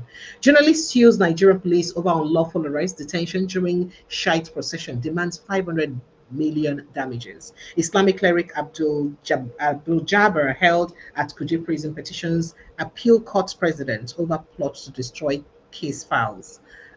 Terrorists release NYC member after collecting 10 million naira ransom, 2 motorcycles in Zamfara state. Other stories there. Nigerian police arrest University of Uyo graduate for running arms factory and producing cannabis laced snacks. Oh wow. So all of these and some other stories, now be waiting they have on for inside Nigeria. Let me bring you guys back. You guys can join back the studio. I just thought to quickly bring you up to speed. So I have some of the footages of these stories to play for you. I do hope that it's really crazy. Okay, so first off, let's listen to this voice note. I was gonna play this voice note when Suleiman was here. So this voice note was of one of the men who was kidnapped. I think I took his story while he was on kidnappers den at that time. Now here is what he had to say, and the I was complicity of the kidnapped on the 20th. in the release of some. Remember those Kwara church members when they kidnapped that time for Kwara State, Abi? When be saying when they kidnapped them, then come church, like the church was live streaming when it happened. Now here is how they were actually released. The government, according to this eyewitness, Abi, this person said the government of Kwara State paid. I was kidnapped on the 23rd October 2025 at Okeako YSG farm at local government Ikole, Ekiti State. Where I work as a farm manager. Immediately, the bandits busted that. He shot the guy twice. One in the stomach, one at the chest. Hey, I thought it was a joke. Immediately, I started urinating on my body. Say, hey, oh, so this is the way I'm going to die as well. I keep shivering. My body was shaking. God, hey. Hey. So they are not telling me that. So you go call your mama and say your money remain 55 million. Say you not bring that, you said you go die for bush. Hey. So immediately they told us that me and one other PP boys that we should dispose his dead body inside the nearest bush there. So we took his dead body. Why he was vomiting blood through his mouth. Not knowing that they went to Eruku. If you know about this Eruku, one CSC church in Kwara State, they were the one that operated as that event. So that evening, maybe the 35 or 36, they brought those women. What happened? Those women, old women, young child, female, male, they were 38 in numbers.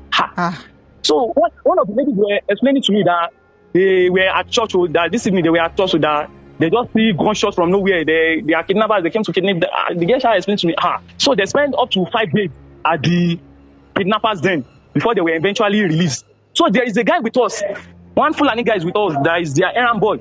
So the guy is friendly to us a bit. So it was the guy that revealed everything to us, that it was Kwara State government that paid is their ransom, the 38 people ransom. That they paid 350 million for the 38 people that was kidnapped at. Okay, I just wanted you to hear that part where this person is saying that the government of Kwara State paid 30, how much again? 38 million naira for the. Now, as of today, I didn't tell you, as of today, the Kwara community, the Oworo people will be said and kidnapped, they are requesting for ransom from the, if you see the hefty amount that they request as ransom for their head, if you see the heavy amount, I think 3.4 billion naira or thereabouts is the request that these terrorists are making as ransom. Is the request that they're making as ransom for the people that were kidnapped. And you just be wondering, are we still in a country? What is going on here? How can we be expected to pay that much? How can we be expected to pay that much? Or how are we aiding the payment of such amount of money to terrorists? And after paying this amount of money to terrorists, what do they do with the money at the end of the day? They go on buying, or they go on what do they call them, on buying spree of more ammunitions. And at the end of the day, now more that, like, it's as if they're being emboldened. So the best that we can do as government is to make sure that we encourage them by paying the ransom. If this story is true, because I think it was in Honest Bunch or so that I saw that this sound bite. So if this is true, then that means that is what we're doing, paying this amount of money. And you see different videos where these terrorists bring out people, harass people. They have people under their custody. Right now, I'm not sure say we'll get account of the number of Nigerians who still in the custody of these terrorists. I'm not sure say we'll still get clear account of, a number of Nigerians who are under the custody of this terrorist. And we're still a sovereign state, because it beats my imagination how this kind of thing can be happening in a sovereign state, and there's nothing we can do about it. How do we have people, non-state actors, kidnap people in our own country, and there's nothing we can do about it? Now let's take a listen to this video where an army or they ordered their in frontline fighters, made them make sure they don't engage the terrorists too. Whatever they do, they should not engage them. They should just, that the ammunition they have, they should just use it for their own safety. They should not engage because the ammunition is not enough for them to engage. So they should just defend themselves alone and not engage them. That means that thing where Dr. Kaji talk about do not engage, since not true. That do not engage, he's been saying, and some people look at him like maybe he's been speaking like a madman. Not true. Okay, just take a listen to this. Don't fire. You don't need to. Okay? You don't need to. We have sufficient platforms that should do that. And they will have better reach than your personal weapons. Keep your ammunition for self-defense for now. If there is any immediate threat to you, that is when you use it. But please allow us to use the bigger guns so that we'll clear the road. Is that clear? I don't want all this indisciplined firing that people will just be. You are not seeing anything. You waste your ammunition without killing even a pigeon. We don't want that. So just take it easy. We'll line up, we'll move, and we'll get there by the grace of God. Okay? So we're not going to waste time. That Emrah should start moving now. Okay.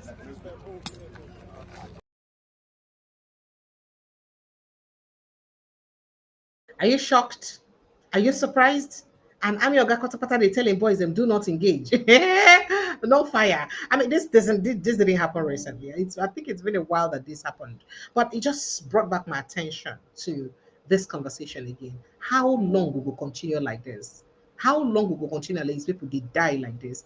Okay, so a lot of people were excited yesterday when the Sultan of Sokoto visited President Bola Ahmed Tinubu, and we're hoping that okay, great conversation must have been had on how to tackle some of these things, especially considering the accusations where a lot of the people they make concerning where these attacks they come from and the religion of people where we say they conduct this attack. Most especially because we did for the season of Ramadan, and the Sultan of Sokoto now be the head of Islam for inside Nigeria. So, when people saw footages of the Sultan of Sokoto on the state visit to President Bola Ahmed Tinubu, people were very elated. They were happy and they were like, okay, something good must come out of this.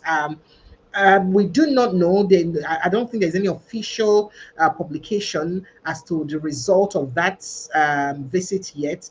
But people are optimistic that I think it's time that we really talked about the reality of what's going on with our country or in our country with insecurity, because go good maybe say we'll not talk about the reality of what they happen as it concerns insecurity for our country. Go be good if we not talk about them at all. While other people are lamenting the so that's the president. Okay, so people they lament say a lot of people don't they kidnap, they see the hand of the terrorists waiting with their fates. Waiting with their condition, waiting if they see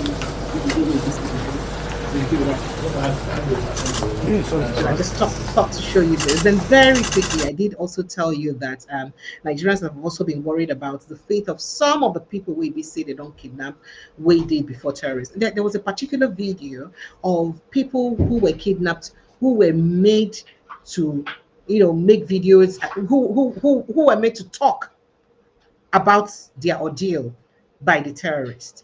And of course, there were lots of cryings and wailings. We can't tell. I couldn't ascertain the exact location of that video, but it's really troubling because people are really worried that how can Nigerians be held captive over the years for weeks or months in their own country? If they are not safe in their country, where can they be safe? If Nigerians are not safe living in Nigeria, where can they be safe? So there are lots of questions that beg for answers. Take a listen to this.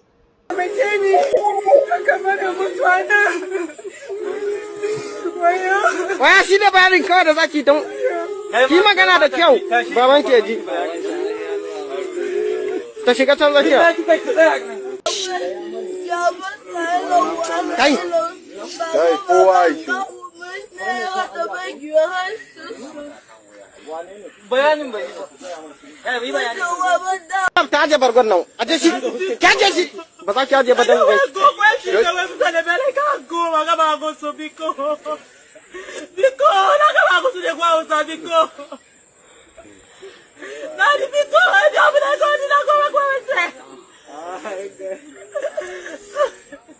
ya bayanin kuka na sake shi ba bayani ba kai ma wani bayani za ka yi ma ɗan uwanka kaga abin da ke kafa yi bayani yi daga murya suna jin ka mazan shi fili ala bindika ce muna yi shi ba yi sha gumi kashe ko ba zo ba mi mu ala bindika ce muna yi zo zo wani kokari ko wani ra ne ra shi lawa ba cha mamishi ala bindika ce muna yi afata Ka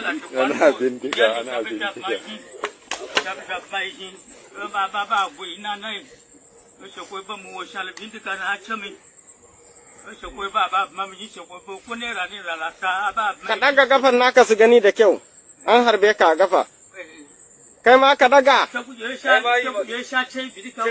Dukan ku wanda aka harba gafa ya daga gafan shi.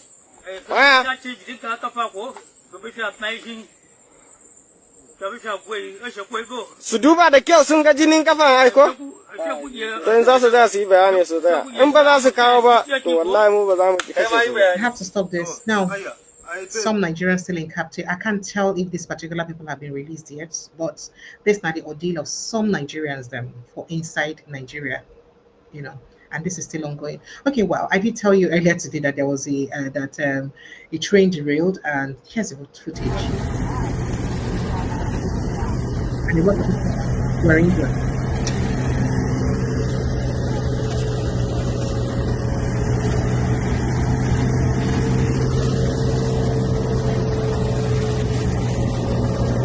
All right. So, did I also tell you that there was protest today about the Nalan engineers who died in a very mysterious circumstance?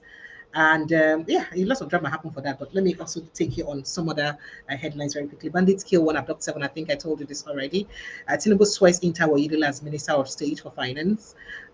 Police arrest 4 suspects, rescue headers in Oyo cattle rustling. Jungle justice is a criminal offense. Lagos police 1 residents.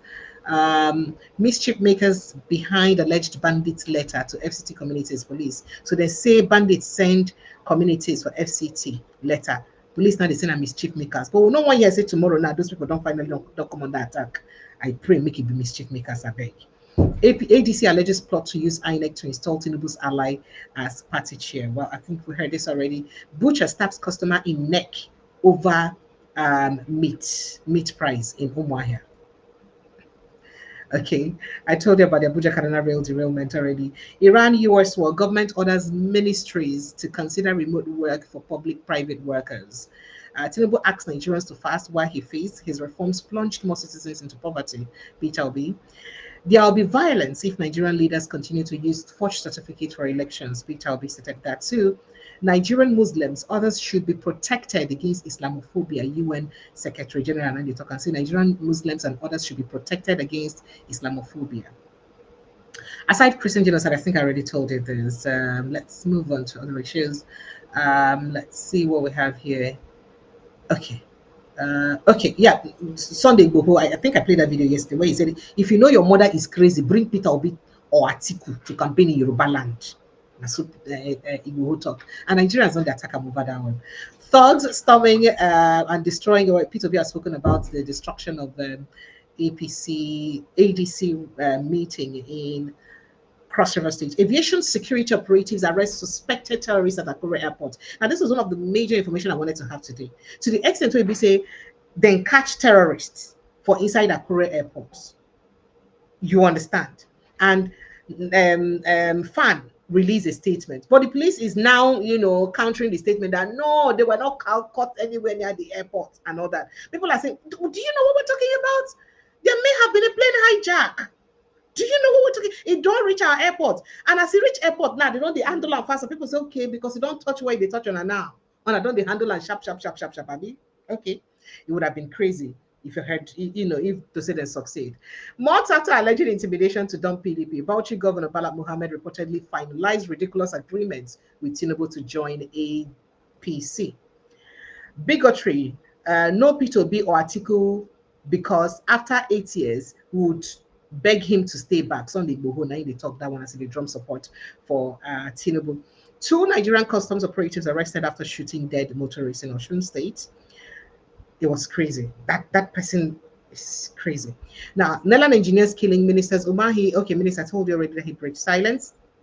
Terrorists release NYC member. I think I told you this already. Diaspora group urges Germany to reject Fani Kayode as Nigeria's ambassador. Wait, no, Fani do on now. What did he do? Scandal rocks Nigerian police FCID as DIG Ochala allegedly promotes officers under corruption probe to head sensitive units. Ajaokuta Steel fails to produce steel in decades, spent 340 million naira on solar power contracts outside mandates. Protest rocks Works Ministry Abuja as families demand answers from Omahe over 5 missing Nailand engineers. And let's see, Edo government 5-member committee grills students, staff over disturbing bullying video at Igbenedium school. Bandits ambush vehicle kill man returning from market in Katsina community. Let's see, Boko Haram demands 3.52 billion naira. It was 3.5 billion after all, not 3.4. 3.52 billion naira for 176 kidnapped Woro residents in Kwara as negotiation stalls. Community sources are saying that. 3.52 billion I the demand for. Family laments as Lagos tech worker mysteriously disappears, turns up in a Bonny prison over alleged fraud case. French President Macron calls Iranian counterparts, urges end to unacceptable attacks. And we were told to vacate at 11:30 p.m. Family stranded as Lagos police barracks residents allege forceful eviction. Boko Haram launches late night attack in Maiduguri. That was the one that Suleman was talking about.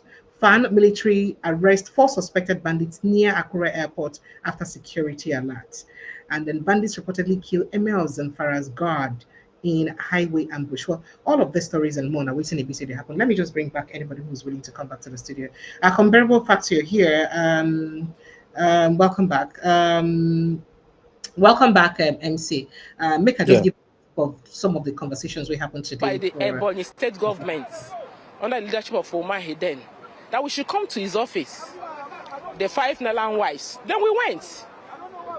He promised us during the meeting that he's going to look into the matter and get back to us. Up till today, we didn't hear from them anymore. 2021, 2026.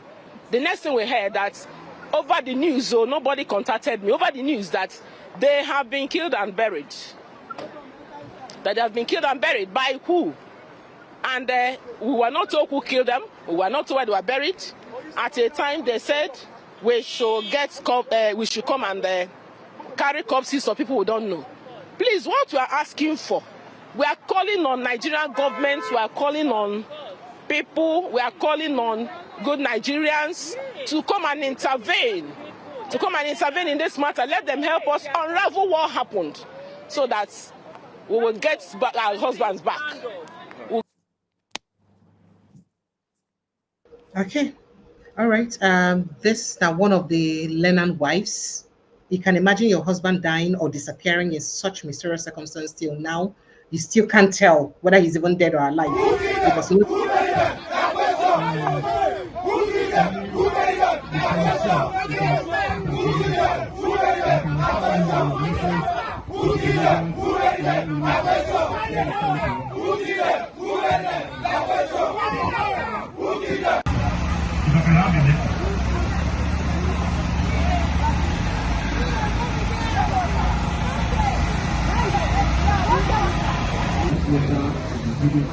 Who killed them? Who buried them? Who killed them? Who buried them? Who killed them? Who buried them? That we killed and the buried. Who killed them? Who buried them? Who killed them? Who buried them? They were killed and we buried them. Who killed them? Who buried them? Who buried them? Who buried them? They were killed. Who killed them? Who buried them? Who buried them? They were killed. Who killed them? Who buried them? Because they were killed them. Who buried them? Now who killed them? Who buried them? Who killed them? Who buried them? Who killed them? Who buried them? Okay, so that's it. Mr. Mop, you want to say something very quickly? MC, you want to say something so that I can wrap Yeah. up? Heading to You could see, yeah. I think you see the stage Nigeria is heading to now, yeah. Because I don't know, I don't know how to put it, but I'll put it this way. Very soon, the people will start asking questions. If you see the case, I don't know if you guys remember the riot at Sri Lanka, right? the things that caused that explosion, that made the then prime minister to go resign. They had to flow the then prime minister out of the country. He resigned outside. I think he recently now they sentenced that prime minister to jail or something, whatever, by hanging or something, what they did to that prime minister or whatever. So what am I trying to say this again? I'll also add this again. You see the case of Nnamdi Kanu. You could see that till date, Nnamdi Kanu never betrayed his supporters. He stand for what he believed in. He stand firm. Because you can't compare Nnamdi Kanu and the Ugbowu of a guy. So you could see these people are stomach infrastructure. They have no they have no ideology. They have nothing to, they don't they have nothing to fight for. So these people, you see them, they are puppets. It's like they have people they report to. They have no say of their own. So nobody should ever mention those people. Go say this, go this. These are puppets. So I'm happy the truth is out. So you can't compare that with Nnamdi Kanu. So that's for that. So my what I will add to this again is that Nigerians should wake up, because imagine the 140 million people this government has pushed into poverty. That 140 million people comes out in the streets and march against these people. Are you telling me that this government would not look for a place to run to? The present government, everyone involved, what few of them against 140 million people, these people will disappear. They will disappear. They will look for a place to go bury their head in shame. Again, I come across the news this afternoon. If I'm not mistaken, this is about the UK. Do you know that the Prime Minister of the United Kingdom now has budget 53 million pounds to cushion the effects of these oil prices? This is to assist the citizen, every household in the UK, regarding this oil price. What is your government, what is the Nigeria government doing? Nothing. Nothing. No assistance, nothing. They don't care about the people, no empathy. So all they know how to do is to enter private jets and fly around the world. So the people need to start asking questions. They need to wake up. They need to start asking questions, asking them the money that comes into this country, where are the monies going to? Who is sitting on those monies? Who is sitting on it? Because that money is for the Nigerian people. What they even did to the city boys movement is even the beginning. That is just the beginning of what they will. Since they want to destroy all the political party, they want to make sure that nothing happens, nothing works in Nigeria anymore. And they should ready. So the people, I think by the time the people started fighting back, then they will have a rethink of what they are doing. So that's my thought, or what I think Thank I you. can Thank add you. to this. Thank you. Mr. Mope, you have something to say very quickly before I run. Mr. Mope, are you there? Oh, Mr. Mope, are you there? All right, I'd like to say a big thank you to all of you guys. Thank you so much for joining us. It's always a pleasure to have you join me and discuss issues about our country. I believe that we all want the growth and development of our country and our country to move forward. We're not doing anything we're doing to undermine our country. We want this country to move. It's live and let's live. Let's all live in peace and together in unity. It's unfair that a group of people will live and others will not live. So we're just here doing our job to ensure that the truth prevails to the best of our ability. I love you guys and appreciate you. Thank you so much for always coming through to this platform. It's sad the things that happen in Nigeria, but hey, this is Nigeria and it is what it is. We do pray that very soon and very, very soon, some of the stories will begin to wear off. And I do hope and believe that our government indeed indeed would hear the cry of our people, would hear our call, would hear these complaints and do something about it. Please kindly like and share this post. Please share it as much as you can so that people can hear Suleiman's story. It is important for his story to be heard. Kindly like if you haven't liked this post, share it so that more people will see and hear him. I love you guys and appreciate you. Protect your mental health. That's very important. I love you. Good night and God bless you. Bye.